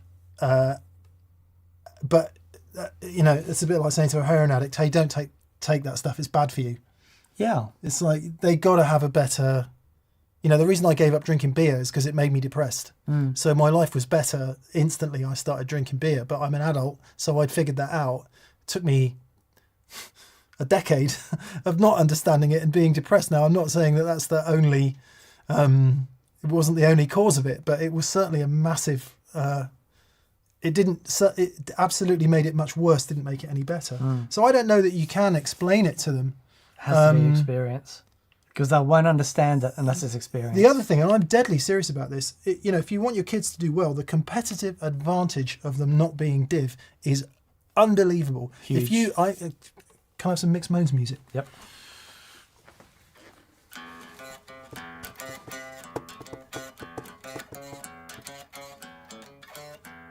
I thought I had this idea for a blues. Every time you go to the next chord, you go down a semitone. So Oh, nice.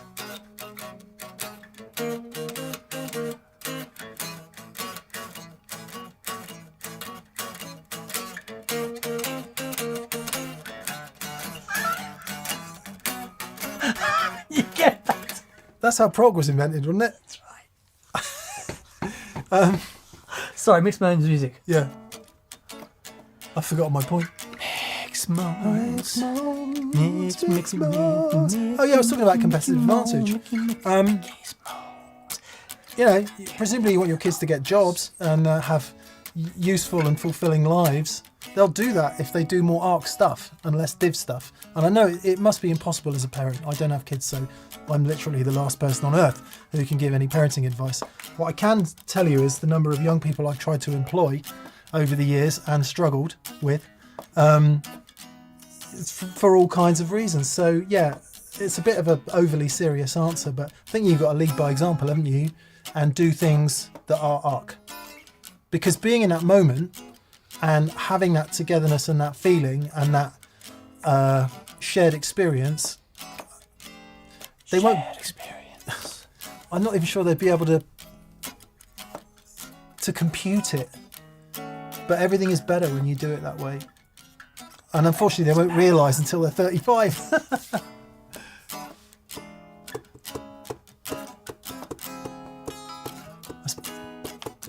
But then I would also say, I just wonder if I'm living in a, rose-tinted world of nostalgia, because that ARC stuff was the only thing I knew, because there wasn't any div, right? If you're confused about ARC and div, analog, real, communal, div, digital, individual, virtual. So when we were kids, there wasn't any div. No div. Or more to the point, it was so boring you wouldn't want to do it, like that flaming Pong game. Or Pong. It was so shit, wasn't it? And so doing ARC things was much better. Yeah. So yeah, I don't know. Sorry, I've gone on a bit of. You did say get on the soapbox. I don't know. Someone said before the universe is analog, and I love that. Here, John Sway. Humans says are the analog. universe is analog. We are analog. Yeah, we are. Nature is analog. Yep. I germinated some seeds this week, Dan. Good I want to for say you. I germinated some seeds. Some seeds germinated because I put them in soil. And these flaming things came out, and now they're bloody great plants, and they're going to give us loads of cucumbers. Right. Okay. And not any old cucumbers. Japanese cucumbers. Wow. Yeah, and chilies, right? What the actual... Thing. It's too amazing. Yeah, it is. It is so amazing. It's too amazing. I've never been into gardening, Not me. Can't stand it. but I remember my grandparents, who were farmers, and every house they had, the first thing they did was go out the back and plant all the vegetables, right? And every time we go over, it's like, "Oh, come and see the garden." It's like, okay. I remember the Bullock's Heart tomatoes, these massive tomatoes, and we'd spend we go over there Sunday once a month. We spend an hour just walking through all the paths of all the stuff they've laid, and that was their whole life, was but it fed them, the two of them. They hardly ever bought fruit and veg because they grew it all. And let me guess, they died really young and unhealthy. My grandmother lived to 100 and my grandfather lived to 101. Boom. Yeah. It ain't rocket science. Yeah. Now, I don't want to suggest that if you eat healthy vegetables, you're going to live a long time. Genes do have something to do with it, just for the record. But I think you increase your chances. Anyway, Athos is saying, I grew up on the internet. I had so many amazing online friends. Digital and communal is possible. Yeah. That was the whole idea of it, wasn't it, to begin with? especially social media. Yeah. But I think we've tipped the balance so far now. It's so far the other way. I actually think that outcomes, and this is the last negative thing I'll say, I think outcomes for people now are, for the first time in history, worse than they've been. Well, yeah. So this is the first generation that aren't expected to do as well as their parents. Or live as long. Yep. Yeah. In every way. Yeah. So it's shit. Stop doing it. I don't know how we stop doing it and what we do instead, but it's really bad. Anyway, I love this guitar. let's get back to guitars, shall we? Thanks for the invite, Schweg. Mix more. Mix, mix.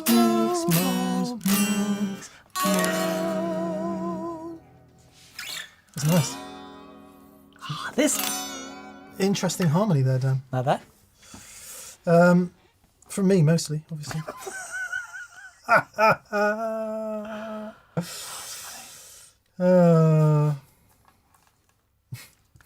Oh, Jim Brosen's chiming in with the good news about AI. Kill AI to death. Just kill it. Just stop fucking using it. Kill it.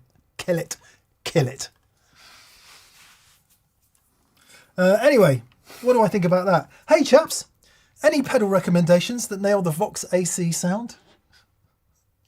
Yeah. I'm running Metatone. Sorry. I'm running a Vox JC40 and chasing that classic Vox tone in an apartment-friendly setup. Appreciate your wisdom, as always. Menatone do a pedal called Top Boost in a Can. It's the best AC30 in a box I've ever heard. And Brian Manar, who makes those pedals, is just a wonderful dude. So knowledgeable. Yes, so it's called Top Boost in a Can. Very, very groove henge. I can't think of anything else that's that specific. Wampler did one for a while, called the AC tone, and then it was called the Dirty 30 or something like that. Oh, right. Yes, the Wampler AC did tone. one. Remember that? Yeah, I don't know if they still do that. J-Rocket had a... Oh, I'm going to have to go and find it. Well, Mick goes on to do the J-Rocket thing. I've got quite a few of Brian's pedals, and they are magic. I first heard about Brian from a dear friend of mine, Mark Johns, who was playing guitar with Ray Davies, and he had a thing called the Red Snapper. I was like, oh, I'm very interested in that. And it's like, oh my goodness, it's just magic. So I got one of those. I got the King of the Britons, which is I think is Blues Driver one, and there's a Dumble inspired one, which is it's got the three monkeys on it. But yeah, the Top Boost in a Can for me was the one that I just love it. It's very, very good. Very, very good. Lots of people commenting on the div. And yeah, it's really interesting. It's really, really interesting. The thing is though, I mean look, it is the digital stuff. We're talking to you through the internet, so in one sense it does seem a bit hypocritical, but what we're saying is this is a tool that we use so that we can communicate, but our lives don't revolve around that. I want to get out and play loud guitars in a band. That is what makes me happy. This is work, and this is brilliant that we get to hang out with you guys. And it's like, when I don't know, fire came along, people said, we're using fire now to cook stuff. It's like, no, stop it. My hand hurts. I think it's different. I'll draw a distinction that may help you see more clearly my point of view anyway. If you type into a search engine, I want to watch a video on a Boss delay pedal, you'll be delivered some search results, and you click on it and you watch that video because it's what you wanted. Yeah. It's what you wanted to do, and then you might watch another one, and then you might watch another one, and it's at your behest, right? Sure, the algorithm is delivering you the search results that it wants to deliver you, but Google's a pretty good search engine, especially if you click the AI bit off and go down below. The difference between scrolling social media is it's giving you 90% bullshit that you don't want, and it's choosing what you see. And that is the same with AI engines. They're just serving up shit that's already been done by somebody, and there's no checks and balances. So, you know, it annoyed me greatly to type in something I wanted to know about Philip Sayce and to see my video come up as the reference point for that from 10 years ago, 15 years ago, as part of most of the information had been taken via Google's AI analysis. That's a great interview. It was good, and it was good information, and Google knows it's good information. Right. But I already know that. I want to know other information. So I want to be able to choose between... I want to choose 8 different sources. I want to cross-reference them, and I want to check them. Right.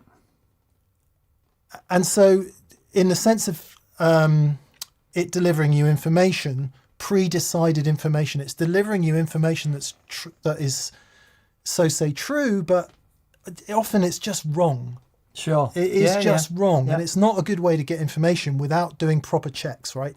So that's that side of it. The other side of it is broadcast versus social media. You know, you choose to watch something on a TV, you're choosing to watch it. You're choosing to give it your time. Algorithmic social media is just serving you bullshit all the time, which is killing your brain. It is just doing you in. So that's, for me, that's why I call div, because then digital, individual, virtual, it becomes your reality. You become the center of the universe and the world spins around you. Oh, yeah, that's very good. Whereas analog, real, and communal, you're part of a group of, or it might only be 2. And you can almost be analog, real, and communal on your own, you know? Yeah. But it's analog and it's real. And therefore you have a relationship with the world. You're within it. You're part of it. It doesn't spin around you. And it's a fundamentally different headspace. So that's the distinction I would make, and why I would justify something like the kind of stuff that Dan and I do. You can choose to watch it. Yeah. And you That's can choose right. to engage with it. Yep. And you can choose not to. Yeah, exactly. Because you're going to live for about 4,000 weeks, approximately. Bit longer, bit shorter for some people. A lot shorter for some people, unfortunately. Every time you do this, Zuckerberg, Google, are taking those 4,000 weeks away from you. They're literally taking your life away. Why the fuck would you do that? I don't get it. For vacuousness. Yeah. For momentary entertainment that brings you no value. So, and I agree completely.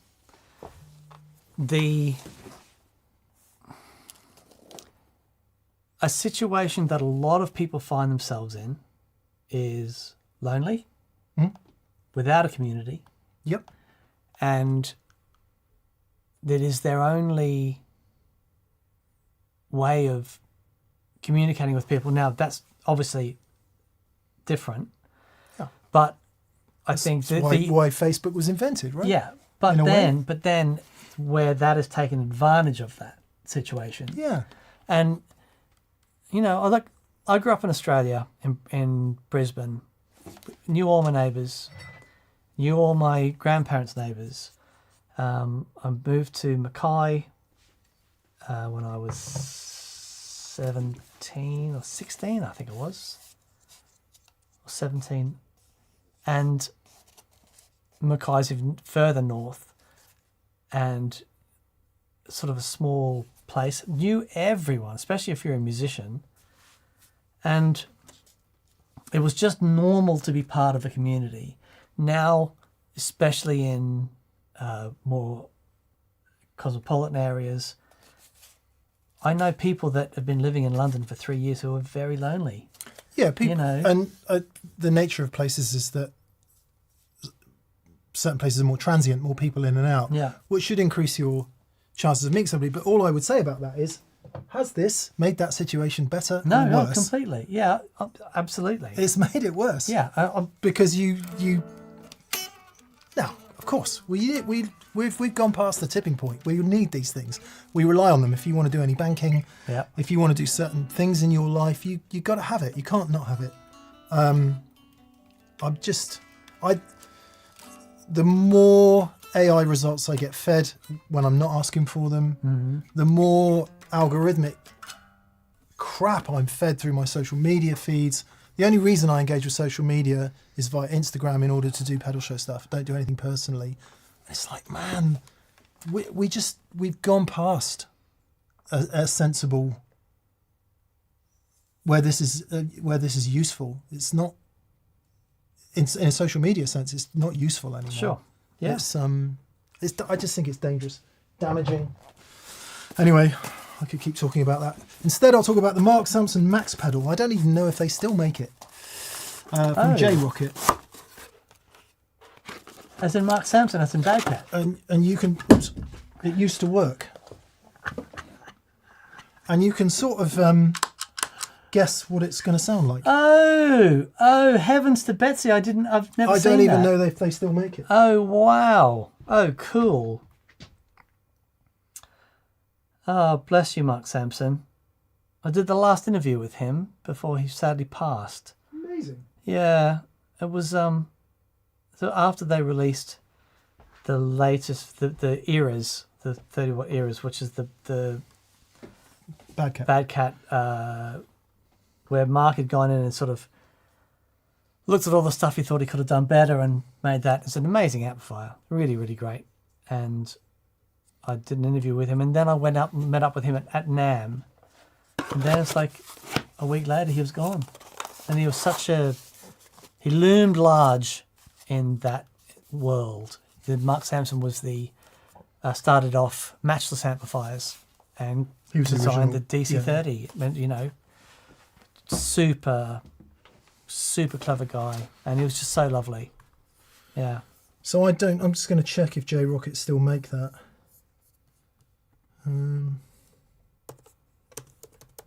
Or if they do something similar. Anyway, right back to before all the social media ranting, there was a question about Vox AC tone. And it does sound pretty killer. Yeah. There's a couple on reverb. Not sure if J-Rocket make it anymore. Cool, that's bad, isn't it? J-Rocket, need to sort out your Google listings. Yeah. Good. All right. Oh.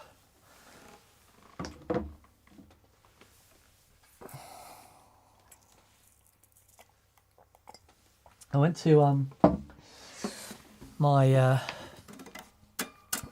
jiu-jitsu club. It was their 10th anniversary on the weekend. Yeah. And Are you still training? Yeah. Well, I'm actually having a little bit of a break for some injuries, so having some time off. But I was there, and got a little award for being one of the first. I was like one of the first 4 people signed up with. I think there's now 360 students at the club. And it was really great. The mayor of Swindon came down and gave a speech.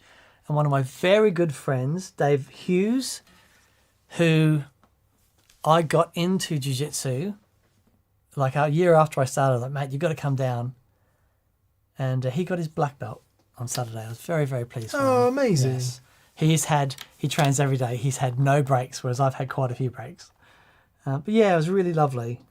Is the mayor of Swindon a man or a woman? A man. A man. Is he a looker? No. I was looking at my local town. There's pictures of all the decorated luminaries. Yeah. No, it was really good. It was a really, really good day. Seeing as we're going to, reduce everything to vacuousness, that's the most important thing, isn't it?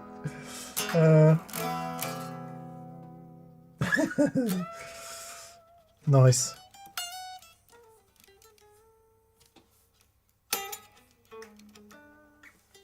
Oh, Athers is saying you can disable shorts in YouTube by limiting the daily amount to 0. I didn't know that. It's a real shame, isn't it? I promised I've stopped ranting. It's such a shame. Like, I remember the early days of Instagram, and I wanted to hear from Tim Pierce. I wanted to hear from, you know, Fender, whatever. I wanted to hear from, you know, and that's what you got, and you got it in order of what they'd posted. Yep. And that was really good because there was good stuff, and if you could avoid all the shit you didn't want to see. And I miss that about Instagram. It used to be a place of real high creativity. Yeah. Actually, it's still a place of high creativity, but sifting has become impossible. Yeah, they were good days. Yeah. Because it started off as like people taking really awesome photographs, didn't it? And using filters and stuff to make them look really groovy. I thought that was creative and interesting. Yeah. Yeah. Yeah. I one thing that's always bothered me about, because I've subscribed to a few things that I really want to watch, and just being subscribed isn't enough to find out about when new information comes up. Yeah. It's like you've got to go through, and even if you have the little bell, the notification thing, still doesn't guarantee you're going to find out. It's an interesting knock on to anyone that's involved in marketing or selling anything, because for a minute there, social media was the most effective way to market and sell anything. With the demise of traditional media for advertising. Mm-hmm. Now, I mean, unless you've got insane money, the only thing that works is mailing lists, isn't it? Your mailing list with marketing is the most valuable thing you have. No question, because it's the only way that you can genuinely directly communicate with someone. With a customer. It's like if we'll say we've got a new product coming out, we'll do a video. I have got zero way of ensuring that everyone that's subscribed and that says, yes, I really dig this, I want to hear from you. There's no way that I can say, here's a video for them, put it in their feed. It's like, no, we haven't liked the last couple of things that you've done, so we're not going to do that. It's like they have that much control. So yeah, if you want to hear from someone and they have a mailing list, it is get on their mailing list. Actually, get on our mailing list. If you're watching this and you're not on the TPS mailing list, go to the Gig Rig shop. Thatpedalshowstore.com. thatpedalshowstore.com, and make sure, because one thing that will happen is we have if Mick and I are doing a pedal, or we're doing some new merch and some new designs for t-shirts and stuff, it happens quite often that we'll send an email out, and then the following Monday, and inevitably they do sell quite quickly because we don't order in massive numbers. And then Catherine ends up fielding emails from grumpy people that says, well, I didn't know about it. It's like, you want to know about it, get on the mailing list. It's the only way that we can guarantee that you will know about it. That's like Greg Cox rant, isn't it? He's like, he's played in your town last night, and he gets all these people on his socials going, I didn't know you were here. He's like, well, how did you see this post and not the one saying we were coming to town? Anyway, that's what started me thinking about all of that, because it's very hard to market anything now. Yeah. Anyway, blah blah blah. There will be ways emerging. Thomas Edwards, we've had you about AC sound. I hope we dealt with that a bit, Thomas, in amongst all the tangents. But yeah, maybe check out some of those things we recommended. Steve Harvey, how are you, mate? And Blinkers, that is incredible generosity, buddy. Oh, thank you, buddy. Bonkers. Thank you. He said, given the choice, says Steve Harvey, would you spend big money on a single amp, something like a 2-rock, or have 2 mid-range amps for a wet-dry setup? Also, earlier today I made friends with the delivery guy who was a like-minded guitarist, and he spotted the TPS t-shirt. Fabulous. Bless you, mate. It's nice when that happens, isn't it? That's awesome. 2 weeks ago, Steve, I think I would have always said I'd go for 2 mid-range amps. And the way a lot of people can get into wet-dry is, if you're anything like us, you've probably got the last amp you bought, which you saved up all your pennies for and, you know, went in on, and probably the thing you used before that. And that means you can experiment with wet dry for like a no cost, no extra cost. If you still have the old thing that you used to use before that. And that'll really sound great. And in a lot of today's stage environments, which are a little lower volume, wet dry makes a lot of sense because you can get a big sound at lower volumes. That said, I am consistently amazed, bemused, and disheartened by the number of sound engineers who just look at you like you've kicked them in the shins if you say, "Can I have 2 mics?" I don't really care if they go grumpy about it. It's like, yeah, I'll need 2 mics. Well, I don't have to. And then the answer comes, no, you can't. You've got 1. I've had that twice last year. What, the sound guy wouldn't give you 2 mics? Didn't have them.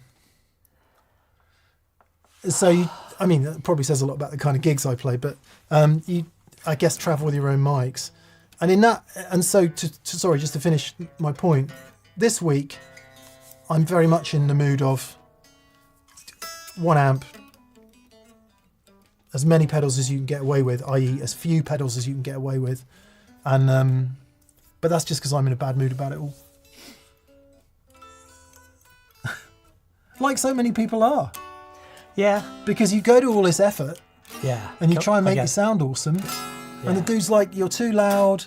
I mean, to be fair, I haven't had that in a long time, but... And all the rest of it. So, yeah. I'm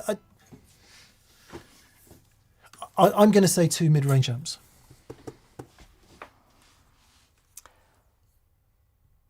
It's a really tricky one because there is, until you've experienced wet dry, anyone in the comments that's done the wet dry thing will be able to tell you, yep, playing with 2 amps and actually playing with 2 amplifiers that are mismatched is really fun.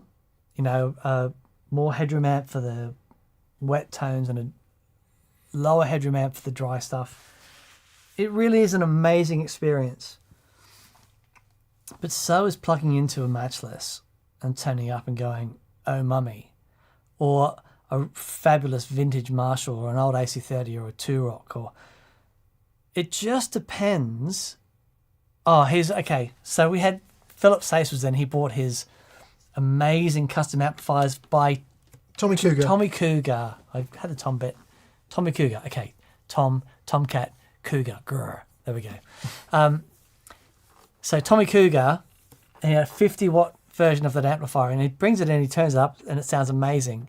Now, Mick texted me before and says, "Oh, can you bring the Vibratone, the speaker cab?" And I'm like, "Yeah," because Philip, from time to time, has used a Vibratone. And we had it there, and we were like, Philip turns on his amp, the Tommy Cougar, 50 watt, and it just sounded amazing.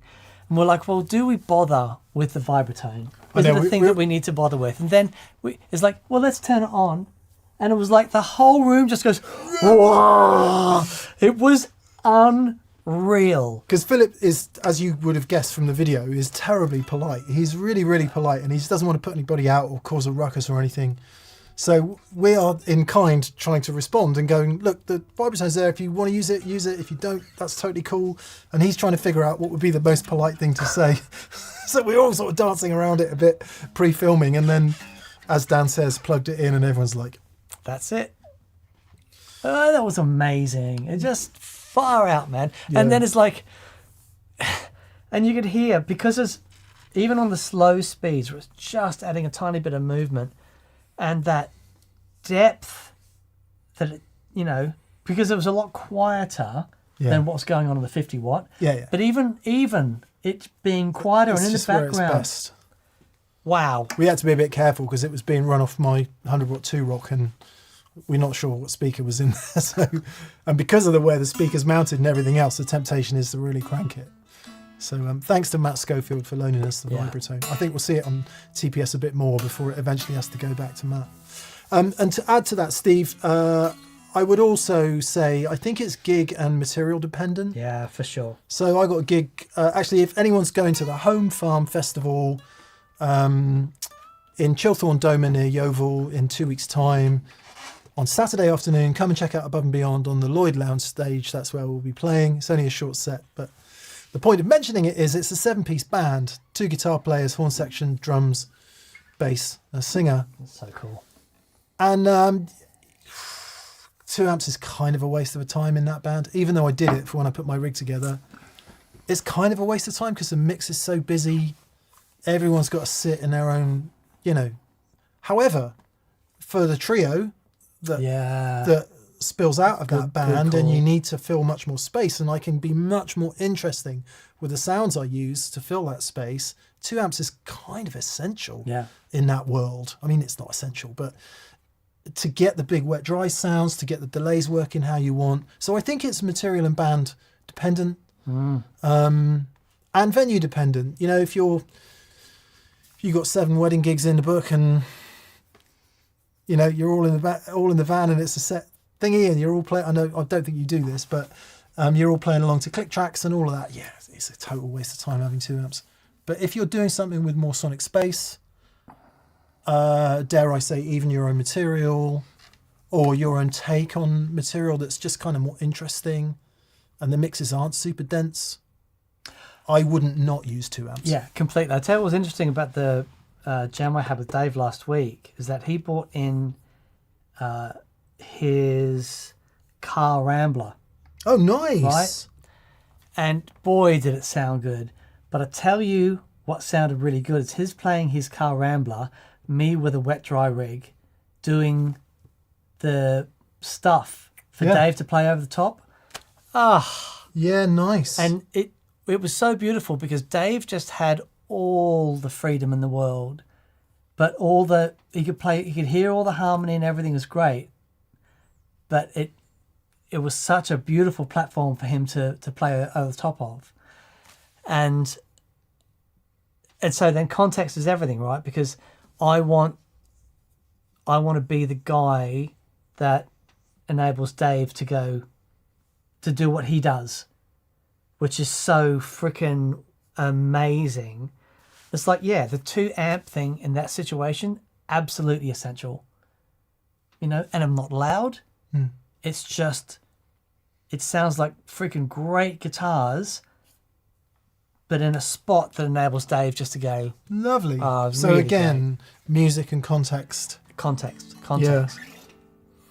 Yeah, I hope that was good enough food for thought, Steve. Hope you're well, buddy. Nice to hear from you.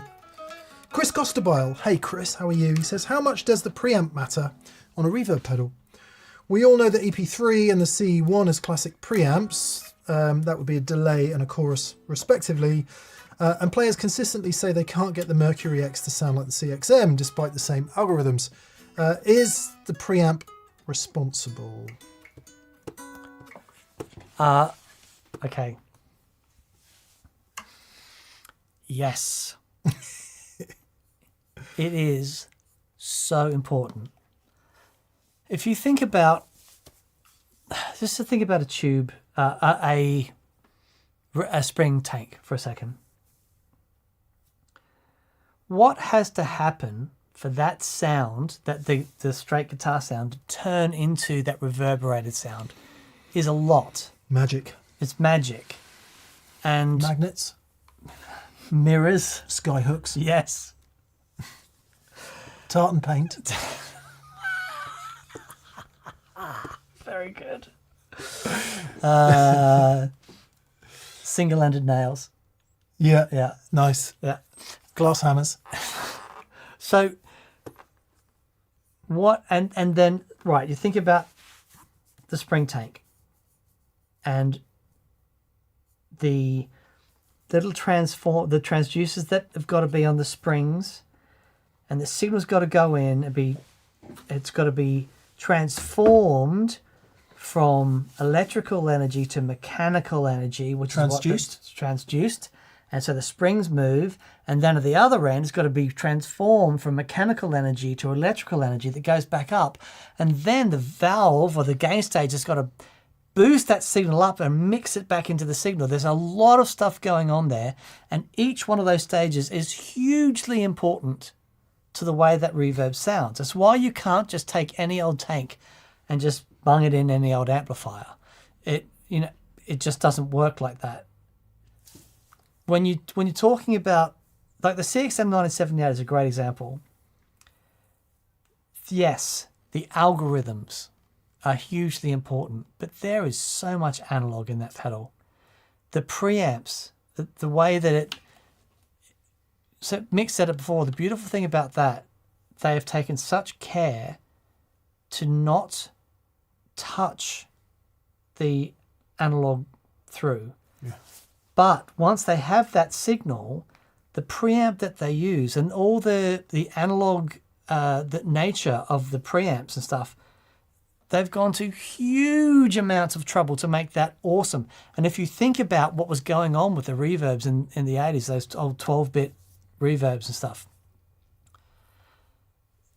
they had to create those preamps and EQs and stuff. That's all done in analog.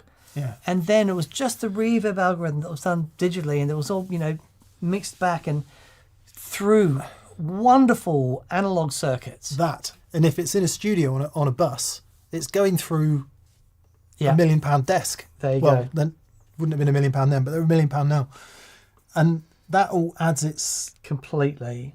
lovely. Yeah. I'm one of the least superstitious, or kind of like, if I want to know how something works, I'll take it to bits and have a look at it. I'm not scared about guitars. I don't like hold anything in mythical status just because it's with the CXM. I'm like, I don't want to know. Yeah. I just plug it in and it sounds Freaking glorious. unbelievable Yeah. all the time. Yeah. And so I'm like, yeah, good. That's as much information as I need about that. It just sounds amazing. Yeah. Now, that's the beautiful thing about the collaboration between the guys at the Maris. Mercury Maris. Thank you very much. Between Maris and Joel, the Chase Bliss, is because they're experts in those fields.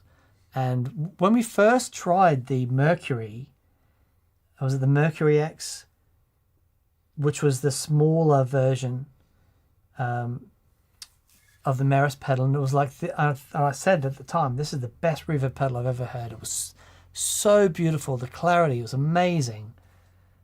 And then when the CXM came out and they'd done the algorithms for that, it was amazing. Now the X, the big one, for me, it's reminiscent of Strymon in that Timeline is an amazing pedal, but the Timeline does not sound like the El Capistan. Really No, you cannot. The El Capistan is a separate thing, interesting. and as is the Brigadier. You can get close in the Timeline, And probably close enough. but they are not the same. Yeah. And if what you're after is the sound of that tape thing in the El Capistan, and that's all you want, get the El Capistan. Do that. You're not going to get the same sound, and it's the same thing with the Mercury X, the Maris X. It does a lot of stuff, and it can get super close, but it just just the different process they go through to get those sounds going. It's just not going to sound exactly the same. However, if what you're after is ultra high fidelity and those soundscapey things, man alive, Yeah. if you can spend some time with it and get your head around it, it's astonishing. I was going to go off on a tangent. Did I tangent enough about this? No. But we've got quite a lot of super chats to Oh, get through. sorry. No, absolutely. My tangent was going to be about the psychological effect of navigating UI and its effect on inspiration.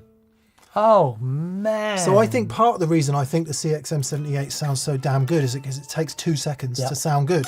And the idea that I had is ready to go. Whereas if I've got a deal, and this is no shade on Maris or Strymon or anyone else, you've just got to learn the UI, right? If you haven't learned the UI, fourth menu, I'm done. Yep. and it's gone. I don't want.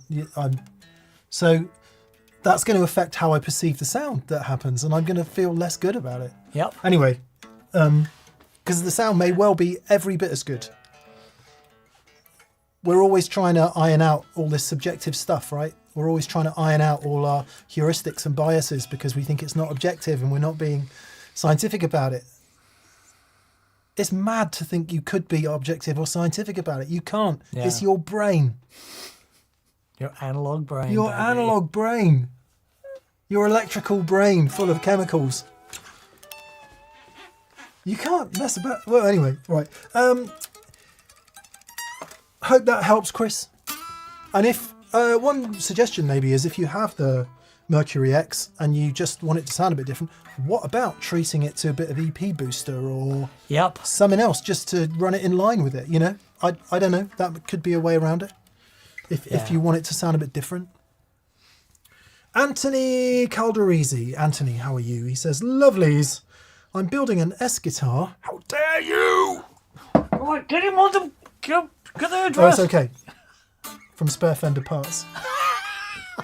Okay, all right.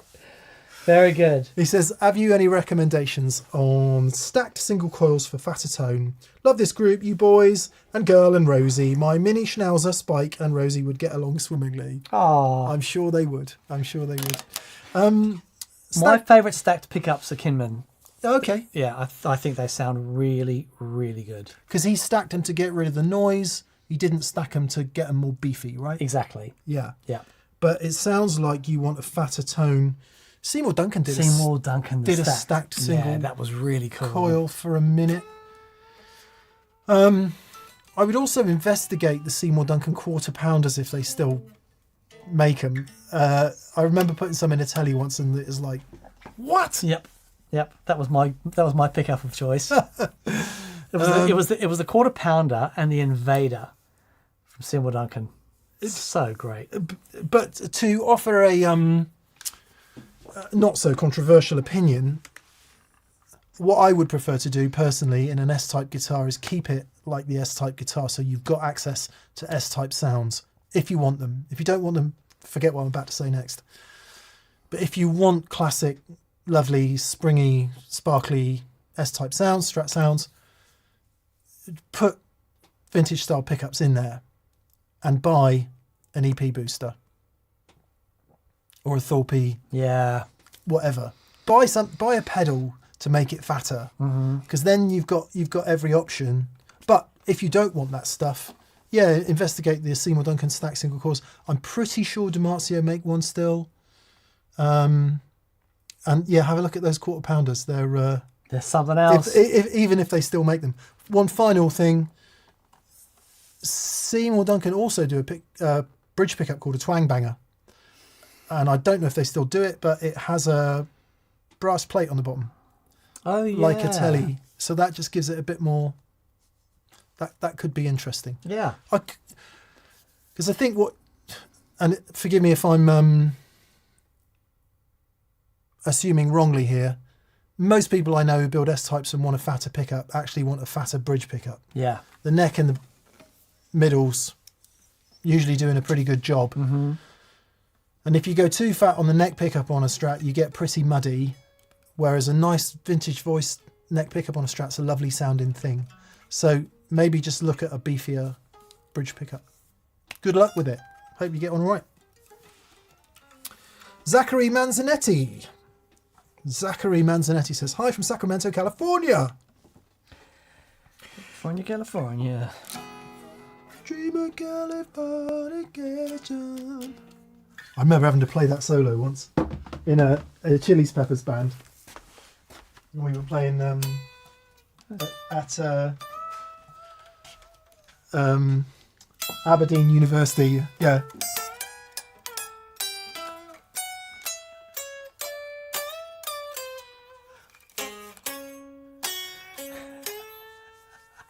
It's a beautiful solo, and it's when Frusciante was sort of going into this more angular approach to the Chili's. But man, it confused me for a second.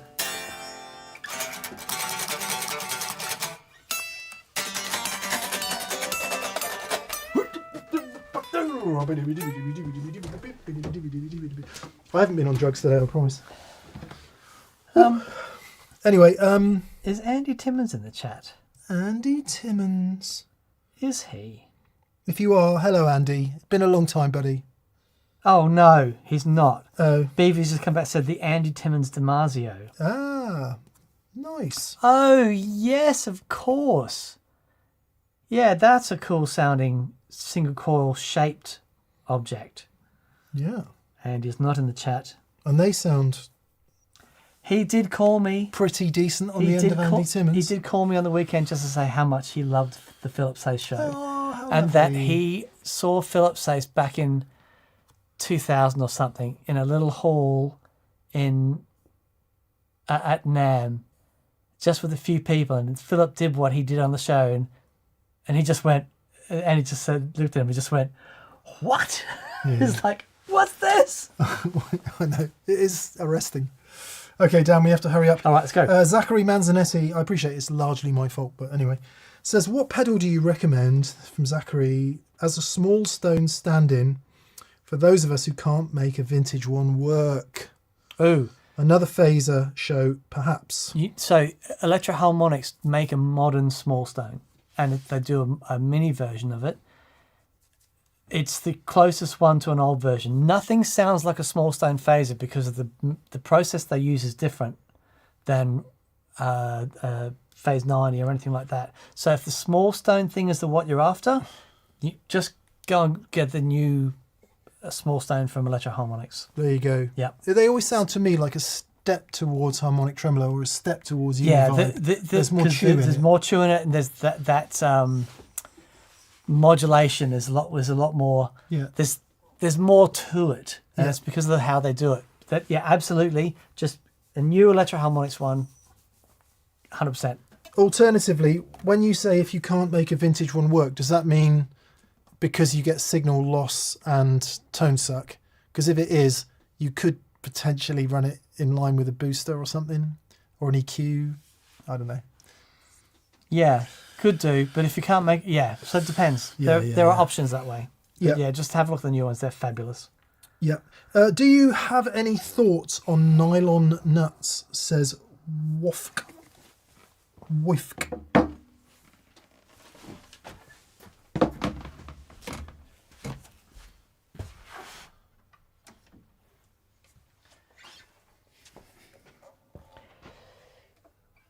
Gibson Les Paul Jr. double cutaway from Has that never had a new nut? which one? This one? That. Never had a new nut. No way. Check it out. Nylon nut. That is a nylon nut. This is not. This is bone. That's been redone. This has never been redone. Still original frets on it. Really? Yep. I want to say I had this conversation with Gerhard Schwartz from St Helens Hardware, and if I didn't, I had it with somebody. They started using nylon because the Gibson guitars had started having tremolo systems, whether it was the Maestro or whatever. And nylon was a newish material, or at least it was a material that was plastic and it was really slippy and it was easy to work. That's why they used it. Yep. Watch the show, if you haven't already, watch the show with Seth Lee Jones, and he talks a little bit about nut material, I think. Or was that, did we have that conversation over lunch? Anyway, whether it's in the show or whether we talked about it over lunch, he's not into nylon or bone or any of that. All of it, too inconsistent. So he uses modern nuts like, I don't know if it's Tusk or Graphtec or something like that, because he says it's consistent throughout. Yeah. So He said if you look at bone under the microscope, it says holes in so it. much of it, there's just holes in it. Yeah. You know, and whether if that's different now than what it was, but yeah. Well, it depends on the bone, I would imagine. Depends on what the bone is. There is more space than matter in general, though, Dan. Yes, absolutely. I mean, it sounds like a pretty obvious thing to say, but even within... Anyway. So, yeah, do we have any thoughts on one? If I was going to have my guitars refretted Renutted. I'd probably just choose bone because that's what's in all my guitars. Right.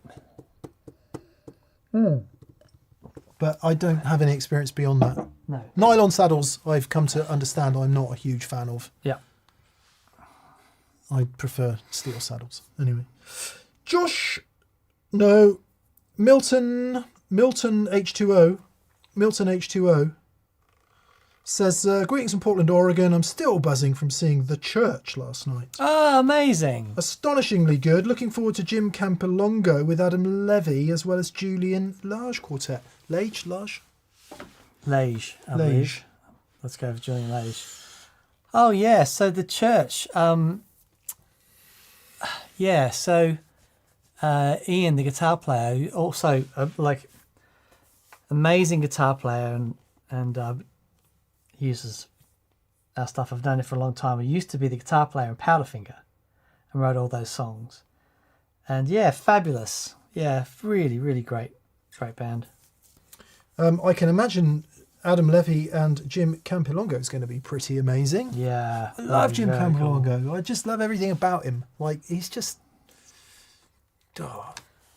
I think I listened to an interview with him on The Truth About Vintage Amps. Right. And he kind of is how he plays. Yeah, sure. Yeah. I love that.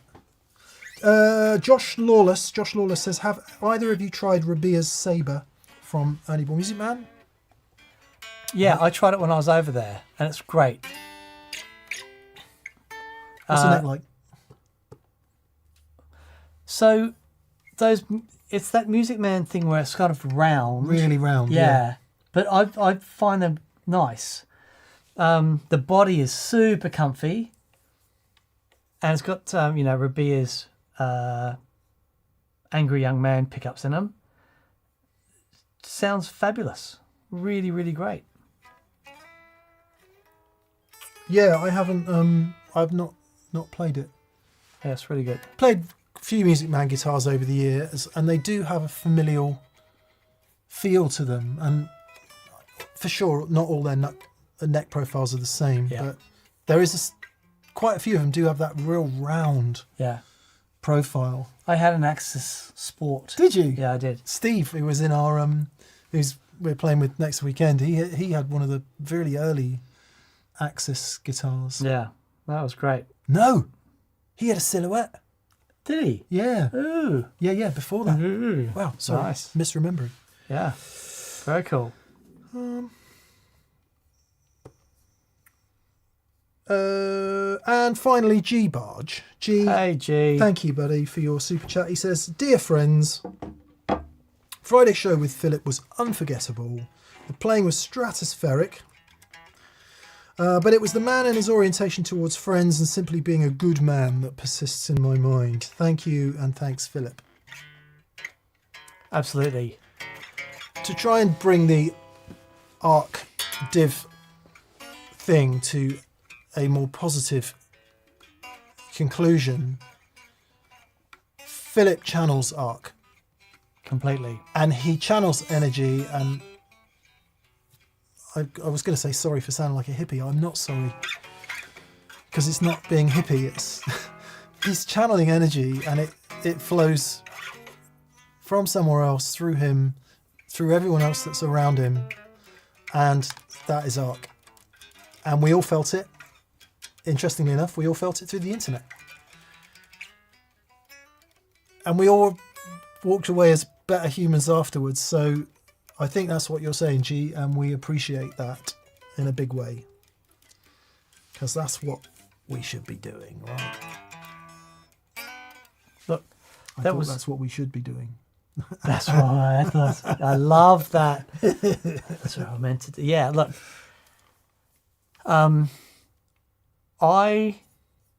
Being in the room, I honestly didn't know what it was going to be like going out in internet land, because there was so much happening that can only happen when you're in the room. And I was just delighted that a bit of that sparkle and magic actually translated and connected with people. And it was just yeah. I mean, I'll never ever forget it. No, ever. That's us doing our job as far as I'm concerned. Yeah, completely. And think when I it say a little bit of it, I mean compared to what was happening in the room, Yeah. we actually managed to get a bit of that out there. Yeah. You know, and that was Yeah. and what was wonderful is that bit of magic that went through, everyone just went, "Oh, this is amazing." Yeah. You know, everyone it was There was very little negativity, actually. yeah, it was really great. Really great. I'll tell you what did happen, Dan, as a result. Oh, this is awesome. I went on Reverb as I was editing it and thought, I wonder if there's any early 80s TS9s around. Check it out. There we go. Early 80s. Copper bottom? No, apparently it was Black Label. Oh. 81 and early 82. Black Label, apparently. Okay. This is 82. And, you know, I'm just willing to reduce our beautiful moment to commerce.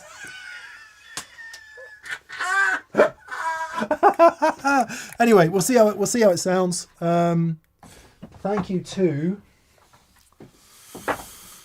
Oh, God. I'm so sorry, I can't remember. Why is that not showing up in my... Anyway, what are you looking for, Dan? I am looking for the pedal pawn Oh, the Texas Twang. Texas Twang. It's there somewhere. It is here somewhere. Or it isn't might be over your side. It's kind of silvery Yeah, and red and white. because that was because I've never heard a real one until then, and I was like, oh, Chris, this will be fun, I'm so Chris. sorry. Chris, thank you for selling me this 1982 TS9 Tube Screamer. Yeah, maybe it's gone over the other side. Yeah. Sorry, don't mind us. Yeah. Don't mind us. We're just... You should start playing this out, really, Dan. I should. Thanks for being with us, everyone. Yeah, I reckon it's over the other side.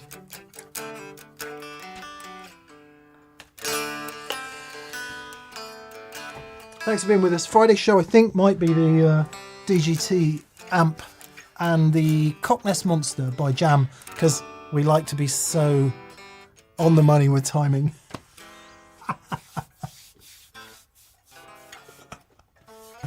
Have a great week, y'all. And yeah, more up, let's div, please.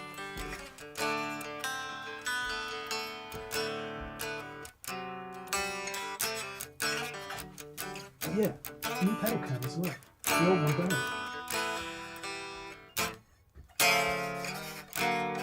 There it is.